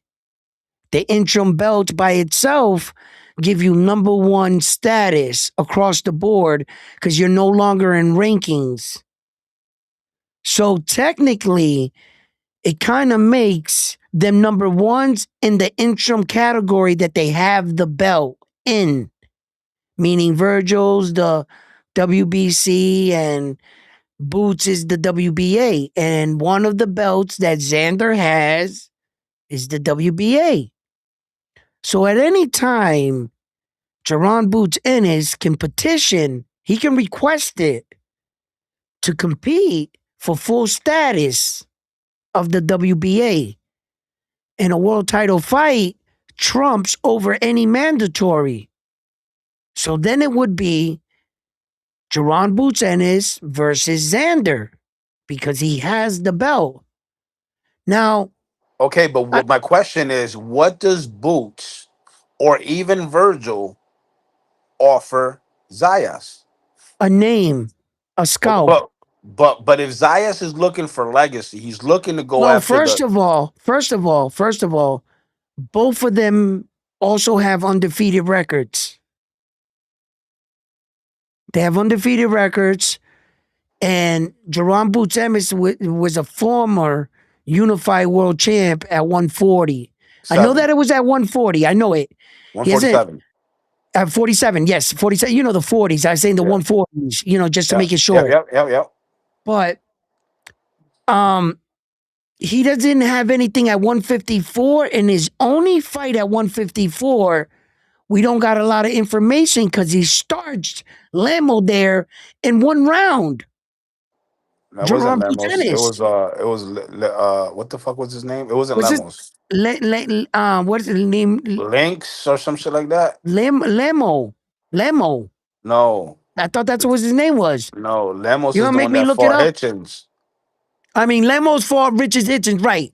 But it's something like that. I be butchering everybody's Lynx, I name. think it's Lynx. No, it's If I not remember Lynx, correctly. man. I ain't never heard no Lynx name. Fuck out of here. No, it's not no It ain't damn Lemos. Lynx. Hold on. I'm gonna get it. I'm gonna get it. Hold up. I know I'm closer than you. You said Lynx. All right. We'll Hold see. on. Hold on. I got you. Even though Boots is not champ, he's ranked higher. Who does the rankings? Lima. His name is Lima. Okay, so I was closer. I would Lemo is way closer than Lima. To Lima, get the hell out of here, sticks. What'd Yo, you say he was? Licks? Fuck out of here. Lynx. Lynx. Yo, You weren't closer than me. I was closer. Lynx. What the fuck is he- Lynx? here's how I Yo. see. Listen, I think Eddie is running some snake shit behind the scenes, and what I mean by that, here's what I Yeah. mean by that. He he wants Boots to fight Zayas, right? Mm-hmm. There's no mention of Zayas versus Kelly. Why? Because Kelly holds the IBF and Kelly is signed to Well, Matchroom. Kelly's busy right now, right? No? What's he doing? His nails, maybe his hair. I Oh don't know. yeah, Maybe he he's could working be. on a tan. Maybe I getting a don't know. manicure and a facial. But besides that, he's promoted by Eddie, right? So here's where it's happening. Here's what's happening. Eddie thinks he's slick. He's having Boots go after Zayas for the WBO and the WBA, right? Yep. Then now Matchroom themselves, they're gonna have the WBA, they're gonna have the WBO and the IBF. What's gonna happen is he's gonna have either Boots or Kelly go after Fundura, so Matchroom can hold all four belts at 154. So what you're saying is he's going to have to get two shots at it. Exactly. Exactly. He's going to get two shots at it. All right. I got you. So the good thing is that Zaya's got good old Bob Arum on his Boots is side. barely a name. I mean, he's barely a name, but at least he's a name. Now, if we were okay, wait, just wait. Let's look at the Shout out to landscape. Koki. Yo, shout out to Koki. Yo, let's look at the landscape. All right. Brandon Adams, right, is the next name because he's the number one to Xander, Brandon Adams, right? And then Rashidi Ellis is number two. So then when you look at Xander's other category, Sullivan, Sullivan. Sullivan. So who would you think? You're saying that Jerome Boutsen is barely a name, but he's better named than the top guys. And you see what I'm saying? No. We're not. I'm not No, saying. no, I don't. he's saying like the guy in the chat, right? I just read it. It says it right here. It says, Jason says Boots is barely a name, right? Right. So I'm just saying, Jason. Okay, Boots is barely a name. Nah, Fine. nah. I Jason okay. es de los míos. He's puro body, puro body. Okay. He's got Now, Xander hands down. So the reason He why he says that is because he's another Puerto Rican that doesn't want this fight right now. no, I Like want me, to fight, but you know what? It's not worth it right now yeah, yeah, it's a lot of because risk. it's fuck the risk. Xander wants all the smoke. Xander said it in an interview. He doesn't care about losing his O. He's not like the rest of these guys. He's going after legacy. If he loses to fighting the best, he Yeah, doesn't care. yeah. He doesn't care. But what he wants is he wants to be undisputed. So he's got the WBA and the WBO. He actually they fought the same day, if I'm not mistaken. Josh Kelly and Zaya same day or one day apart, something like that. Mm-hmm. So they got even rest. Why Right. can't they make that fight happen? You know why? Because Eddie wants to keep the belt with Matchroom. So he's gonna duck as much. He's gonna have Kelly fight a voluntary. He's gonna try to get that Boots versus now that Top Rank is doing business with the Zone. It'll be easier for them to kind of negotiate the deal. But Don Puya, do I think Boots versus Xander a 50-50 fight? Do you think Boots versus Xander is a 50-50 fight? Um, Yeah, yeah, yeah, yeah, yeah. I'll put it a 50-50 fight. I mean, I know that my young Xander might be younger in age, but what he lacks in boxing maturity, he brings in young intensity, you know? yes. So I'm not scared to put the Gallo in against this American alleged phenom that I feel that no shots at Jerron Boutenis. Phenomenal talent. You just ain't fought nobody, bro, yet. You got Stanley Onis. You got a couple okay wins. Um, and I'm not gonna say that there's nothing about you, Jerron Boutenis. I should be scared for Xander with you. All you have is a good skill set. And I recognize it. You have skills, Jerron. But Xander has skills too. And ya Xander es un hombre. Él tiene pelo en la bola. Y ya, we don't have to hold his hands. Xander is man enough, and he has two belts, and that's good enough for me. You guys want to keep talking this boot shit like we're supposed to be scared of him, and Well, Xander didn't get into boxing to be scared of anybody. I don't believe that.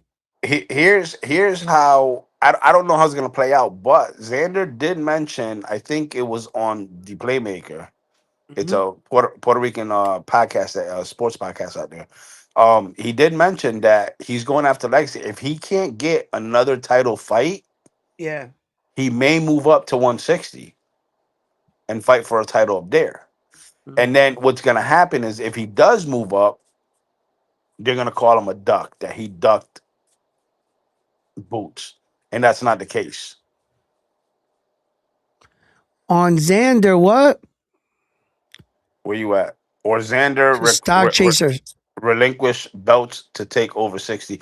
Yeah, he mentioned that if he doesn't get the title fight, 65-35 for Boots?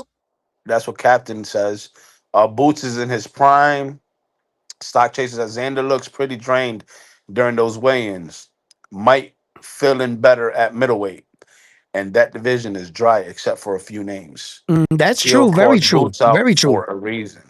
Very, very true. I think Xander will do good at 60, but it depends on how his body reacts to 60. Mm. And you mean, like, okay, Xander's, young as, but Jerron Boutenis is about to be 29 years old. Jerron Boutenis is getting up there, and Xander, he's a spring chicken. What is he, 22? 23. Something like that? Let me see. Hold up. Let me see. He's a spring chicken, man. Yeah, I'm not afraid to put that up against, Jerron Boots' talent and inaptitude. He's 23. He's Yeah, I'm not 23. afraid. I'm not afraid to put him up against Virgil either. No, I'm not neither. Virgil Ortiz is just a 35-year-old prospect. Uh-oh, you about to get hate now. That's about it. But The the fuck's truth he is the truth. doing? Was he gonna wait to 40 to fight for a world title? Come on, man. But on Virgil's defense, and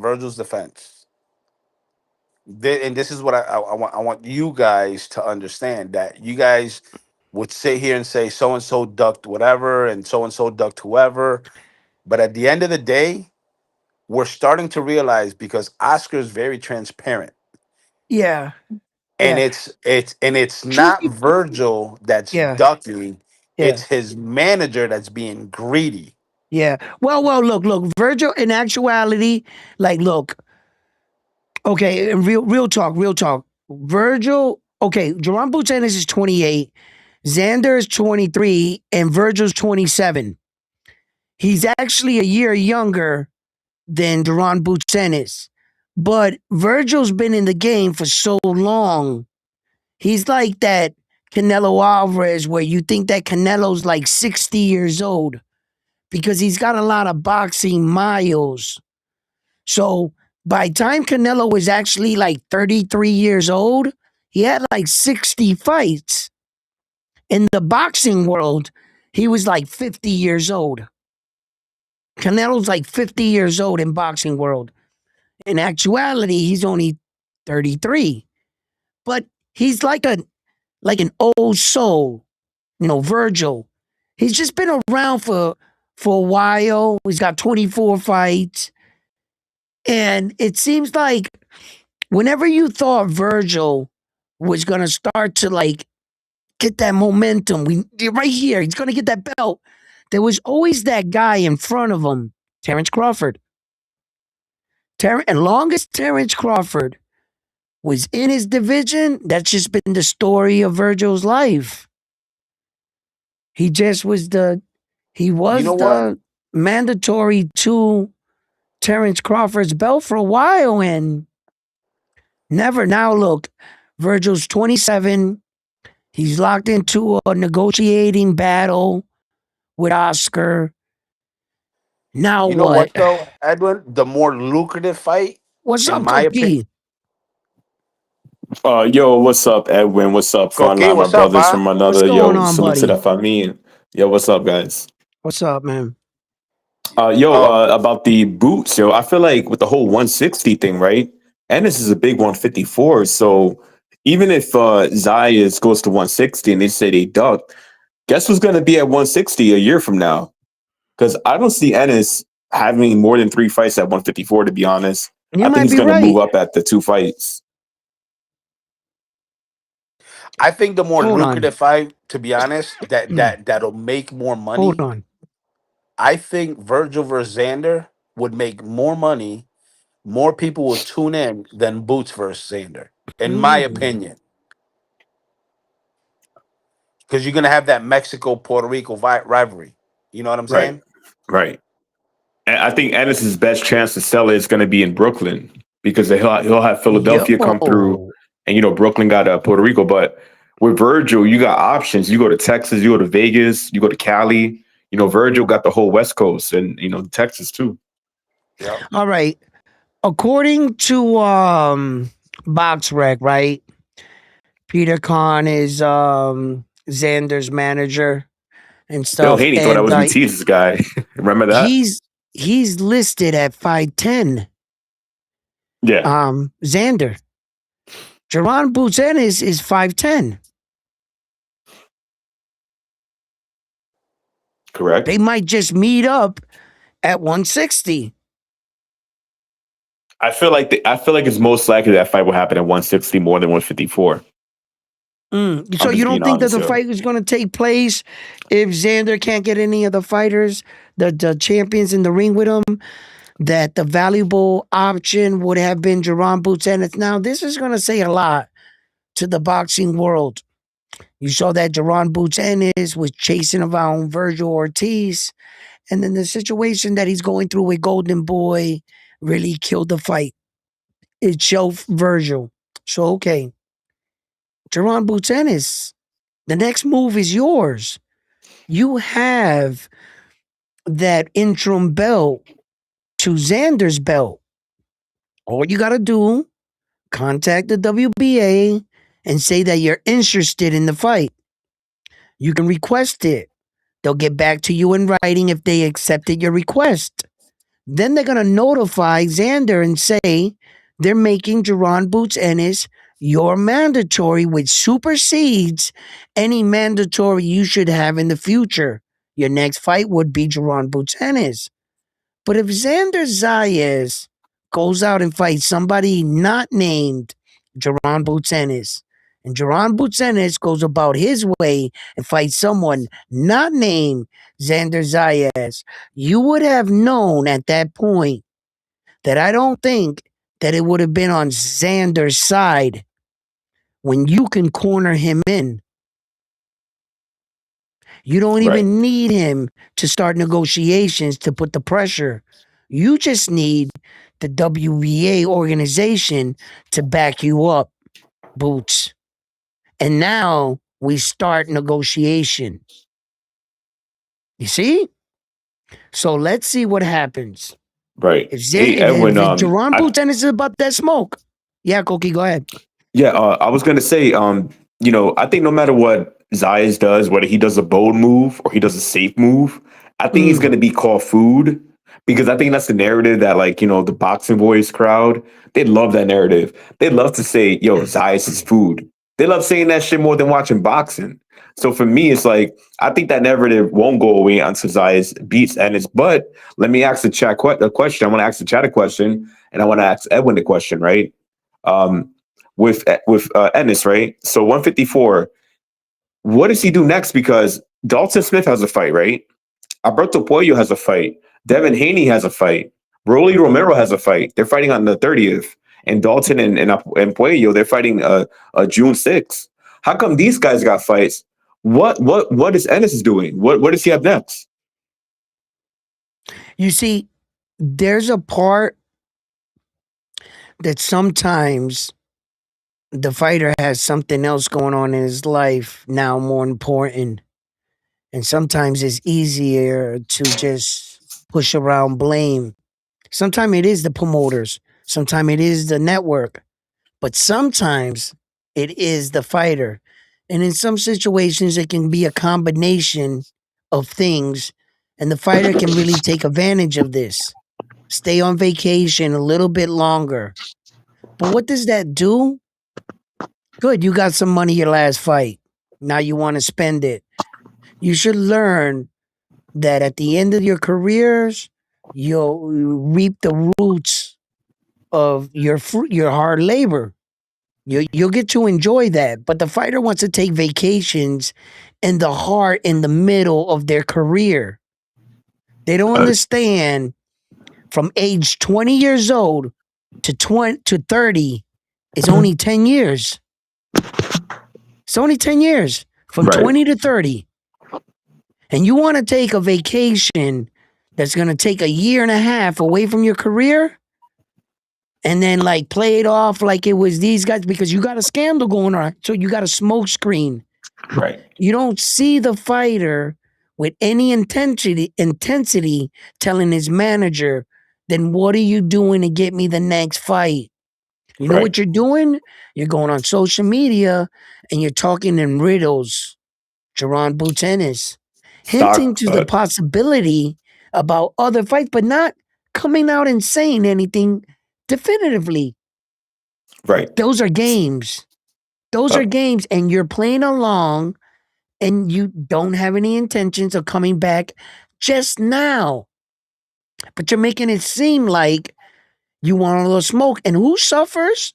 The fans. Right. I was gonna say Stock Chases. He said he's gonna Boots Ennis is gonna end up fighting Josh Kelly when those Xander negotiations fall through. Rashidi Ellis is ranked number 2 in the WBO. And stop right. Yeah. Wait. Before you go on, How is that possible, Stop Chasers? You really think that Josh Kelly would avoid Xander to turn around and fight that Lion Boots? You really think that that's a smart move? I would Maybe do for the everything money. possible to fight Xander rather than to fight Boots. In the case that you're saying, Boots is the best down there. Why would you chase down, according to you, a weaker foe? That's like jumping out of the frying pan straight into the fire. By your analogy, Stock Chaser. You really think Josh Kelly would sign up, avoid Xander, but fight Jerron Boots Ennis? In what world? I just want to know. Go ahead, read the chat, brother. Thank you. I think what he meant by it's an easier fight to make because they're both in the match room. Yes, it's They're an both easier natural, fight to yeah. make, but it's easier for Josh Kelly to say no. It's Right. easy. Yeah, right in front of him. Yo, no, hell no, I'm not fighting you. You think I would rather fight Xander? And Right. he's got 2 belts. His analogy about making it an in-house fight, that doesn't automatically solidify you the fight just because it's in-house. You Well- don't gotta send me a text. I'm standing right next to you and I'm still saying no. Hell no. Edwin, that what brings me to the question, right? So I would be a full Ennis fan if his inactivity wasn't so bad. That's my problem. It's like I look at his last 7 fights. We look at his box rec. It's not that exciting. You know, it's not that exciting. And for me, I feel like he should have a more exciting resume. He is an exciting fighter. He has all the tools. Like you mentioned, he's a lion. This guy is like a very, generational type talent. But we want to see him with a resume that, speaks the volume. Edwin's done natural life in Boston. The fuck That's does just that Lance mean? fucking with you, man. I am from Lance- Boston, motherfucker. All right, Lance. Lance be coming up with some shit that Hey, yo, nobody Lance, you keep understands. taking shots at me, bro. I'm fully loaded, bro. I got some Nerf Wait, bullets Edwin, put it away. in this Edwin, hold motherfucker on. right Hey, here. All right? Edwin, hold up. I Oh shit. Yo, You know I what I think mean? Edwin's got. Yo, bad he connection. disappeared in Minnesota. He's finding Lance right now. Hey, yo, listen. And if I'm gonna get a hammer, of course I'm gonna get it gold, real Fidel Castro style. You know what I mean, Lance? I will pop these Oh styrofoam my bullets God. off you, and they will irritate you. Okay, and they will bounce off you, and you will go like this. I won't stop fucking with me, and I'll keep shooting you and fucking with you. All right? They don't You know call what him I'm saying? Goldfinger for no reason. You know what I mean? Keep messing with me, Lance. Keep staying high, bro. All right, man. That bullshit. Oh man.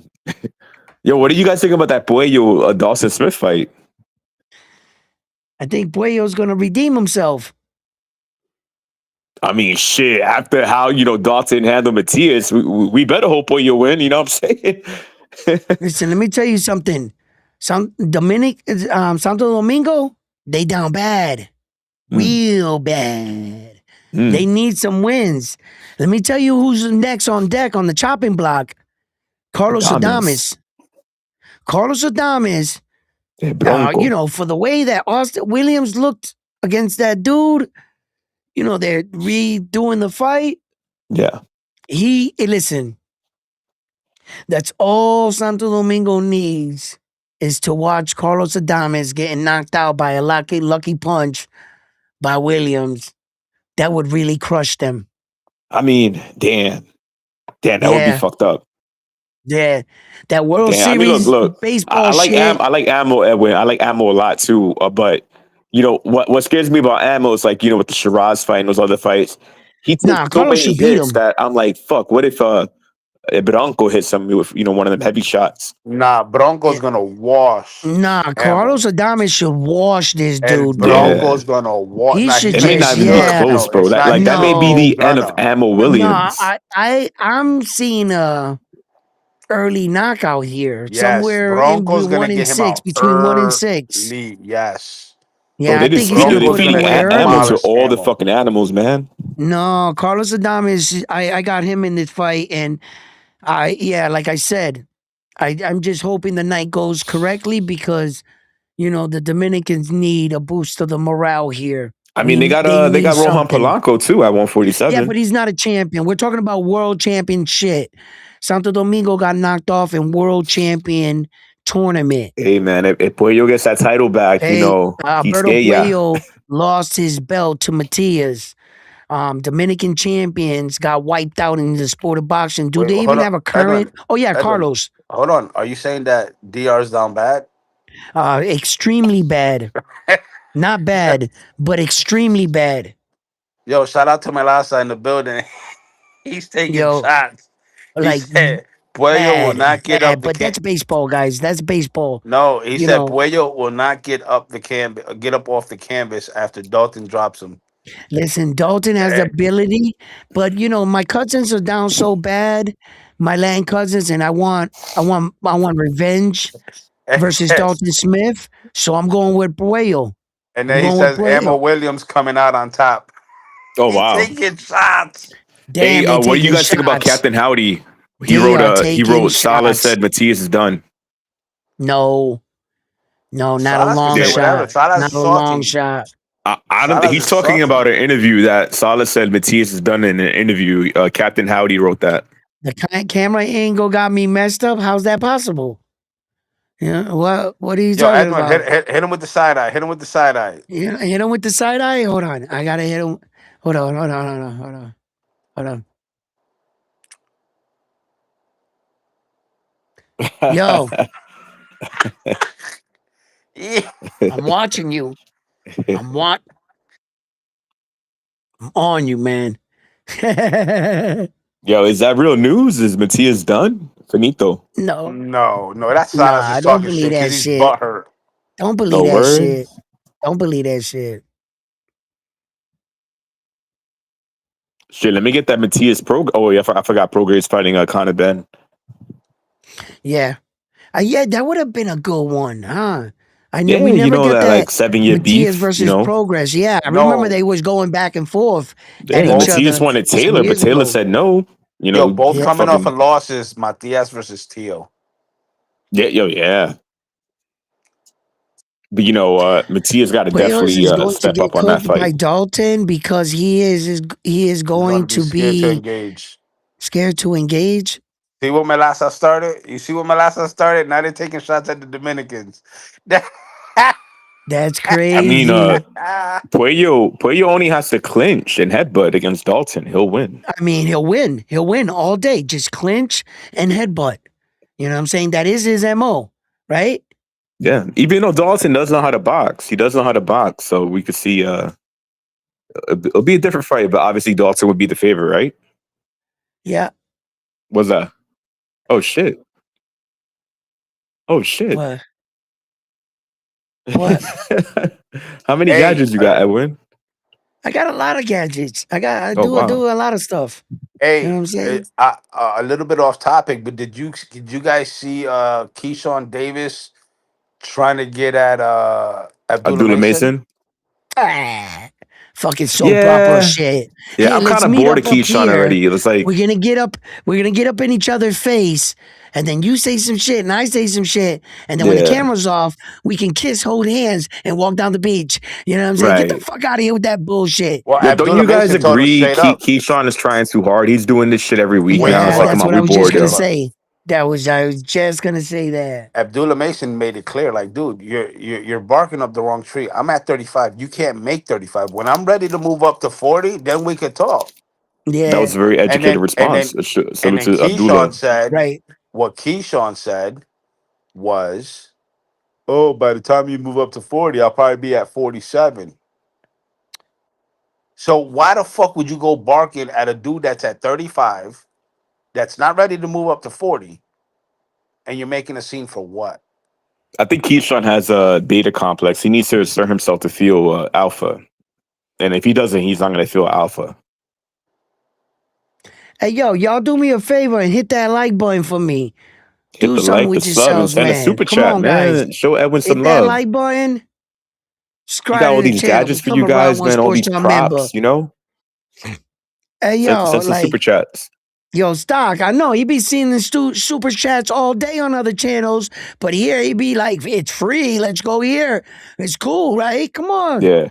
I Throw some agree with super Stock chats Chasers. in the. He said Let's go. Keyshawn is weird. I agree 100%. I like Keyshawn as a fighter in the ring, but outside the ring, man, he's a fucking weirdo. The kind of guy you would never hang out with. And I mean He that just from my heart, it bro. looks too too pushed. It's scripted. Yeah, why you gotta try so hard, man? Either you that or you not. You know what I'm saying? Right. Hey, Lance Like said that's not boxing beef. That's you beating your meat. Yo, Lance ain't shit. Hey yo, Lance ain't shit. Yeah. Lance Keyshawn, the ain't shit. clout chaser Davis says stock chasers. Yeah, Keyshawn needs some guidance. Definitely needs some guidance. Boyer took too many body shots from Matias. He is strong, even though he was holding a lot. right. Listen, Boyo, you gotta understand. Boyo has ring IQ. Listen, hold Boy, on. Before you go to break that down, wait. But the same could be said about Dalton Smith and the punches he took from Subriel. He might have knocked and stopped Subriel, but the damage he took in that fight from Subriel, he was taking a beating in that, and then his corner started talking to him just before he got that stoppage. He went for broke. And just those short amount of rounds, Dalton Smith took a nice sized little ass whooping. He took his own fair share out of that fight with Subriel. So, the same can be said. Yeah. Yo, my Yeah, go bad, my ahead. bad. Front line. Before you go, I just want to say, I was at the fight live. You guys saw that, right? And seeing it live, I thought Dalton was gonna get stopped. Even though I was disappointed with Matias offensively and defensively, with the punches that were landing on Dalton, and every round he was losing some steam. And in the fifth round, he picked it up and got the stoppage. So that's why it was so impressive to see it, because Dalton was coming back from a beating. Like, he was getting beat Right. real bad in the fourth. He almost took a knee. Mm. But yeah, my bad, front line. Go ahead and break it down. no, We got the I think Boyo has better IQ than Dalton, right? Boyo has ring general shit. He can control the ring as Hmm. far as like he controlled it with Gary Antoine Russell. Now, anybody can get caught and get dropped. The problem is Boyo's not Subriel. Boyo's not gonna be in Dalton's face to get hit. Hmm. Boyo's gonna control him with the jab. That's where we gotta see where Dalton stands as far as cutting the distance, cutting the ring, and shit like that. I think based off of ring IQ and experience, I think Boyo will be WBC champ again. Mm. In my opinion. The same can be said though. Um, Dalton Smith, Subriel Matias shut Puello down.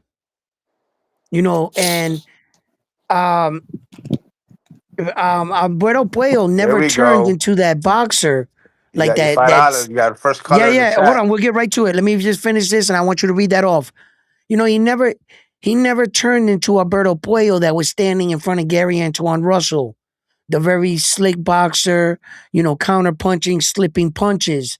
It was too much pressure. So I think it would be a different fight. You're right. Dalton Smith, on the other hand, displayed punching power. Subriel Matias, we all thought he walked through big guys punching power. Pedro Ananez, and the list goes on. Just, big punchers. And apparently, Dalton Smith hit the button. He hit him right here, and Subriel went down. So it'll be an interesting fight of how. See, Dalton's pressure is not the same as Subriel Matias. So I expect Alberto Puello to flow more in the fight. But in between flowing, if Dalton catches him, we're going to see if he can take his power.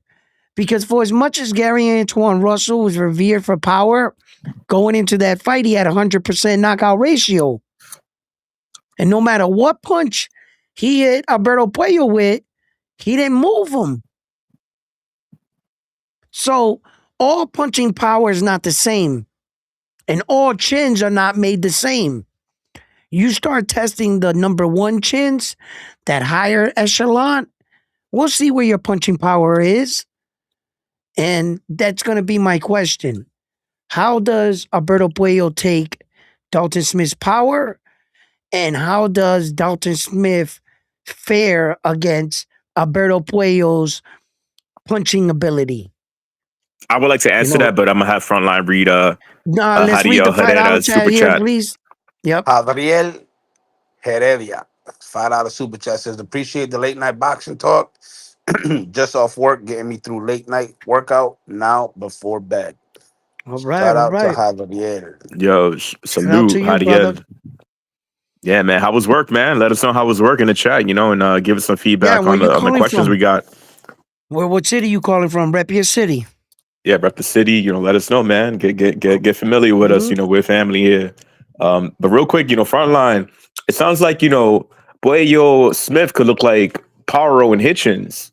Paro beat Matias, and he had to face Hitchens right after that. And Hitchens has a very different style than Matias, just like Puello. And it sounds like it could be a possibility of a UD, a boxing class. However, I will say to Edwin, because I know Edwin did mention that Smith is not on the level of a pressure fighter like Matias, and that is true. But in the Matias fight, Smith did throw more punches, just like Paro threw more punches. Paro threw 1,100 punches in that fight, and I think Smith threw around like 500 something, right? So, these guys could throw high volume, but we all know styles make fights, and we have a style like Puello, a style like Hitchens. Your punching volume is going to decrease because they don't want to be in range to get hit. Puello's going to clinch you. He's going to move away. He's going to try to keep that volume nice and boring. So I think it'll be a slow fight, very methodical, thought out fight. Puello's punching power is tricky because that he got that crazy uppercut. That uppercut he landed on Matias in the 10th round. Yeah. And on Gary he could land several that times. Yeah, and I'm going to say something. I'm a Matias fan since like the amateur days, man. I followed him his entire career, one of my favorite fighters. But Puello does not have power, but that shot did hurt Matias because after the 90 headbutts, you're going to be a little drunk. You're going to be a little doozy, right? So that uppercut did hurt. And I think, Smith obviously he has to be smart, not be close range. Puello is a very good clincher, he got good technique, but good intangibles too. That's why that's why he knows how to win close fights. He was in a close fight with Gary Antoine Russell. He won that. He was in a close fight with Akhmedov. Akhmedov was a guy a lot of people don't know about. Puello had a very close fight with him. Some people thought Akhmedov won the fight, and Puello was in a close fight with Sandor Martin. He's always in his close fights, but he knows how to win them. He didn't beat Matias, but he was close, right? So Smith I feel like he has to really bring that pressure and show that dog again, because in that 5th round, Smith did show he was a dog. He was getting hurt. I saw him get hurt, bro. I was live there. And he was like, nah, fuck that. I want this belt. Fuck New York. I don't care. There's all these Puerto Ricans, all these big booty Puerto Rican girls in here. I'm going to knock this motherfucker out. And he knocked them out in front of everybody. In front of Amanda Serrano, in front of everybody, bro. And that made me a believer in Smith. So I'm going to actually pick Smith. I'm going to pick Smith because he proved me wrong. And you know what? He does have a amateur pedigree. He's not just some guy from the UK fighting club fighters. He was in the Olympics, This guy has a boxing pedigree. His dad is very known. His dad is a good trainer. And I have to stop you there, and I have to ask you a heart-to-heart question. Right. Koki. And I wonder if you're gonna answer honestly. Are you picking Dalton Smith because you no longer have faith in Dominican fighters? I have to know. I have to know. Answer honestly. You're under oath. You're under oath. Oh man, you putting me on the spot too? On the spot. Man, my dad came on the Yola from Dominican Republic to Puerto Rico and pretending he was Puerto Rican. Come on, man. All right. I'm fighting identity issues here, man. Edwin, don't put that on me. But issues. but look. I think Puello has a very good chance. I just think Smith wants it more. Okay. Eddie Hearn loves Smith, and I think Smith loves Eddie Hearn. He doesn't want to lose that momentum, you know. Right. But yeah, I'm gonna go with Smith. Yeah. What about the chat, and what about Edwin? Mm. What about Frontline? Well, yeah, I mean Who do you frontline. got? He picked I Pollo. I got Puello only, You got and it's Puello? I got Puello, and Okay. only because And you guys know I got Puello because I want to get back for Yeah, Dalton Smith. But my honest thing, I'm still gonna go with Alberto Puello, even though I honestly like look over the fight. I like Dalton Smith and what he did with Sabriel. I think that Alberto Puello's style is much different than Sabriel's. When I put their two styles against each other, I think Alberto Puello's gonna slip and win some of the exchanges. Now, the only thing I said is like, if his power is real, Dalton's power is real, that can affect the fight. But if you allow them to just box and flow, Alberto Puello should beat him. He should beat Dalton Smith. well, It's just how does he take his punches? So that's my opinion. I made my But to each his assessment. own. Fuck what I say. I wish you guys the best, both of you. My assessment, like I said, based on ring IQ, Yep. footwork. I'm not saying that. So what happened with Matias, right? Yeah. He put Dalton Smith in a situation that Dalton Smith has never been in. That that pressure. Well, no, Now, well, it wasn't educated pressure. no, it It was wasn't, but it was careless, pressure. reckless pressure. Correct. Now, Yeah. the reason why I say that is I've never seen Dalton fight before Subriel. I saw a Right. couple highlights, but highlights don't tell you the full story. Mm-hmm. Um, that being said, the way Puello dominated Gary Antoine Russell, Mm-hmm. I think he can do the same thing with Dalton. And the reason why I say that is because nobody has Matias pressure. Matias will put your back to a wall and make you fight your way out. Yeah. Dalton But if you're Smith, in comparison, right, Frontline, in comparison, right, Alberto Puello fought a pressure guy like Subriel, and he also fought a pressure puncher like Gary Antoine Russell. And then he fought a boxer like Sando Martin. So Dalton Smith is not bringing anything to the equation that Alberto Puello hasn't fought already. The only thing is the power. How does he take Dalton's power?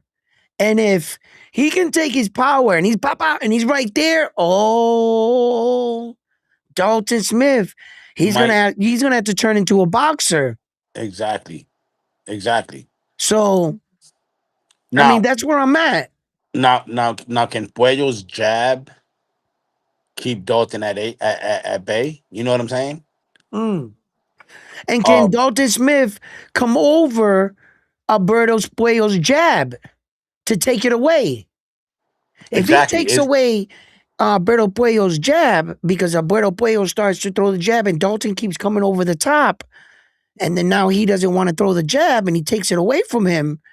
Now, these are key moments in the fight that will dictate the fight. So that's interesting.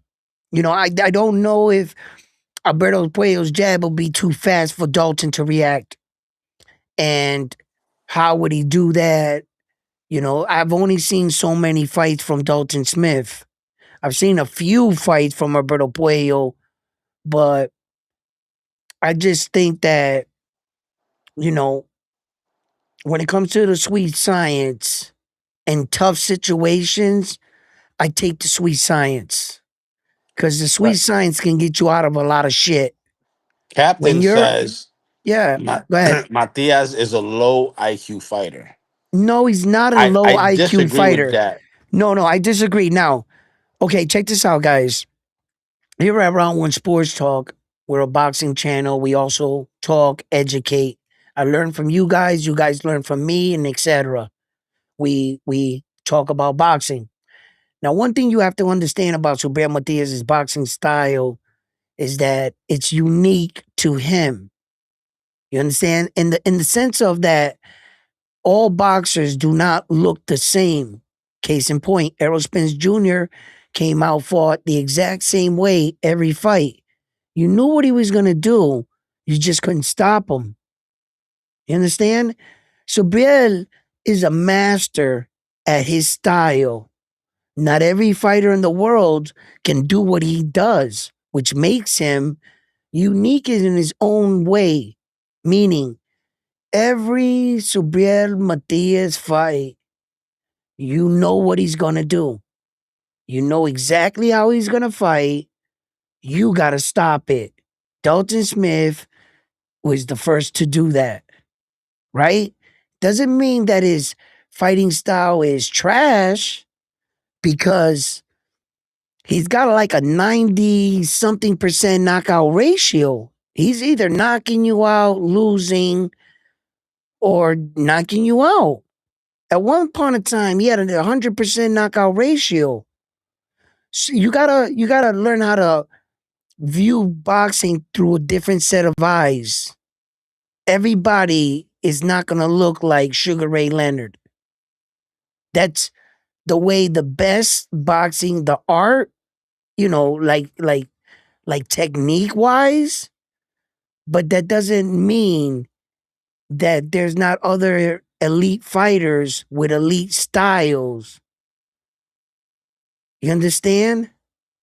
Look at Errol Spence Jr., right? He loses to Terrence Crawford.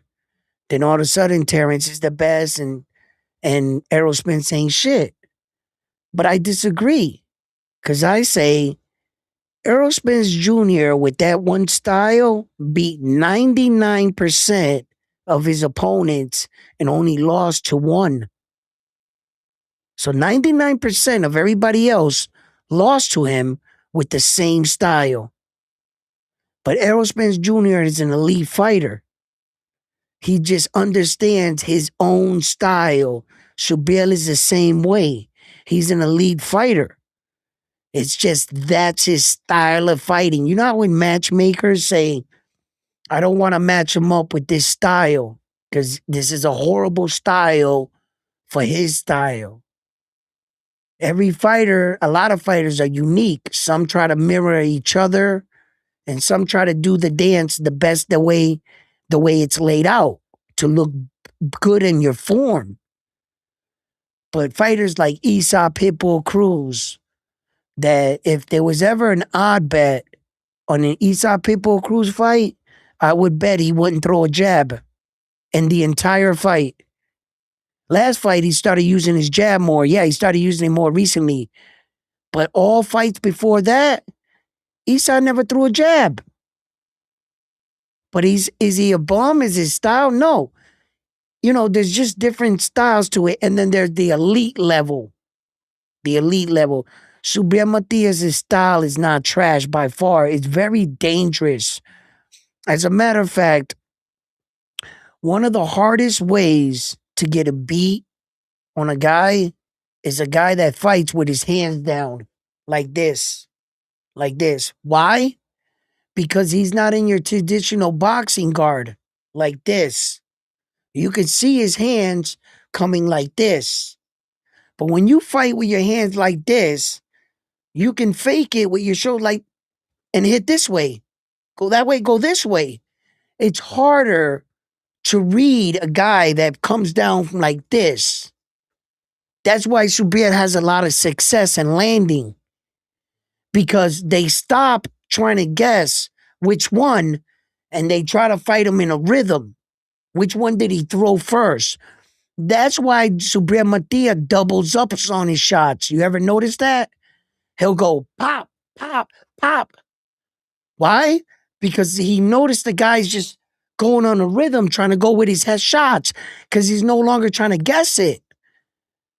Because he can't figure out which one he's going to go up next with. It's hard to do that.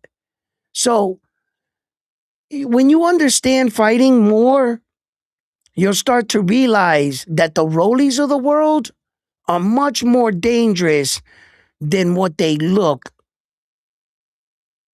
Rolly doesn't look your best, fundamentally sound.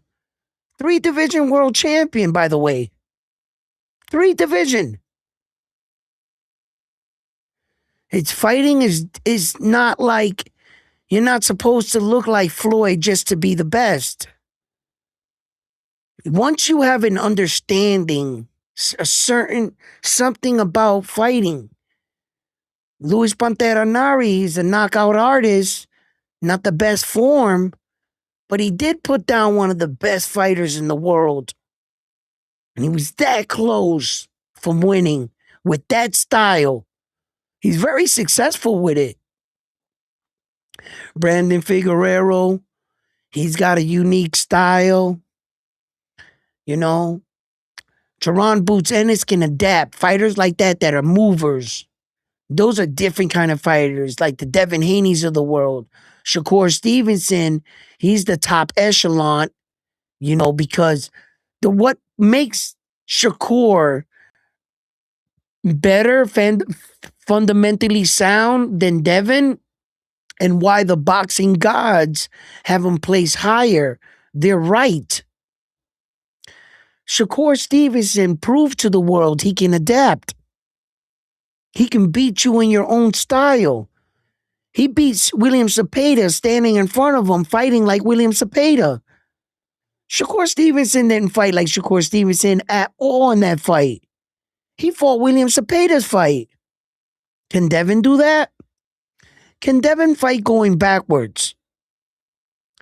Shakur Stevenson is better fundamentally sound all around than Devin. But Devin wants to take it personal.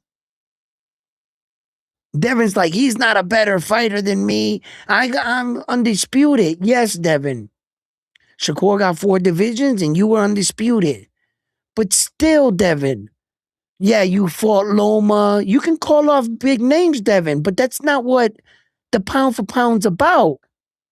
Pound for pound is about skills all the way around.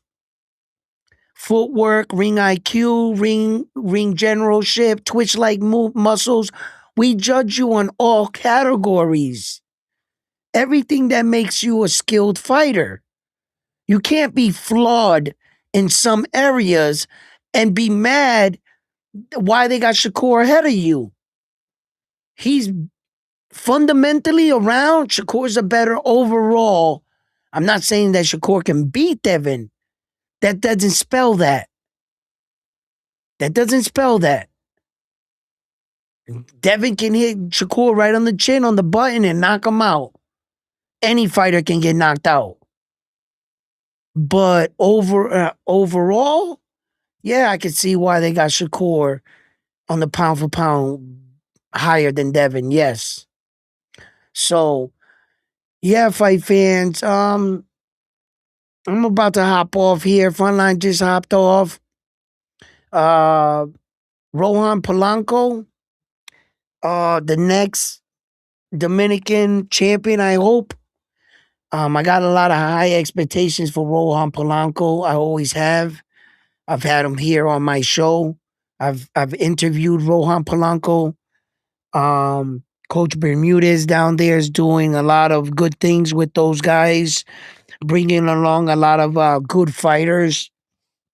And down there in Springfield, they ain't never scared of the smoke. Coach Bermudez, he just got gladiators down there ready to, you know what I'm saying? You know? And those boys down there, they hungry. And they ready to bring Coach Bermudez a world title. They just waiting.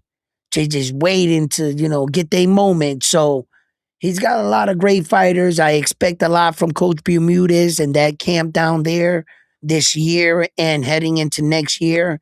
He has a lot of big things going on. So from down there, from Coach Bermudez and those, he's got a lot of killers down there in them stables. Yeah, I think one of those guys, maybe one or two. Maybe 1 or 2 is going to be a world champion real soon. Real soon. You know, I just don't know who's going to give Rohan the chance, the shot. Because one fight mishap, Rohan can take your spot. And a lot of these fighters are going to consider that. You know, Rohan's getting better, learning with every fight. And he's got real power. He's got real power. He's got a great camp, great coach. And the sky's the limit for Rohan. You know, I think he's one of the fighters that can bring Dominican Santo Domingo back a world title. Yeah, Rohan Polanco. He's just got to stay the course and believe and don't get anxious. Don't get anxious. Don't put on your Dominican cape and think you got to go out there and jump off the ledge just to try to get recognition back. Stay the course, young man. You did all this not for nothing, not to throw it away in a bit of anger or you feeling that you got to prove too much. You know, Rohan, you're on your way. Con calma. You're on your way. You'll get there. Just believe in the process. Believe in what the coach has in store for you. Do less of this and more training. It'll soon all pay off. It'll all pay off. So fight fans, thank you for tuning in. Don't forget to hit that like button for me. Subscribe to the channel. Become a Round One Sports Talk member. I had a great time tonight. I hope you were entertained. I'm going to start my workouts back up. I already started doing a little bit of the workout. So I was going to work out a couple more days until I got you guys back on.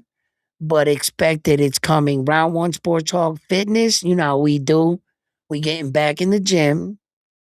And we getting these muscles. We getting these gains. We got to go get those gains. You know what I'm saying? So fight fans.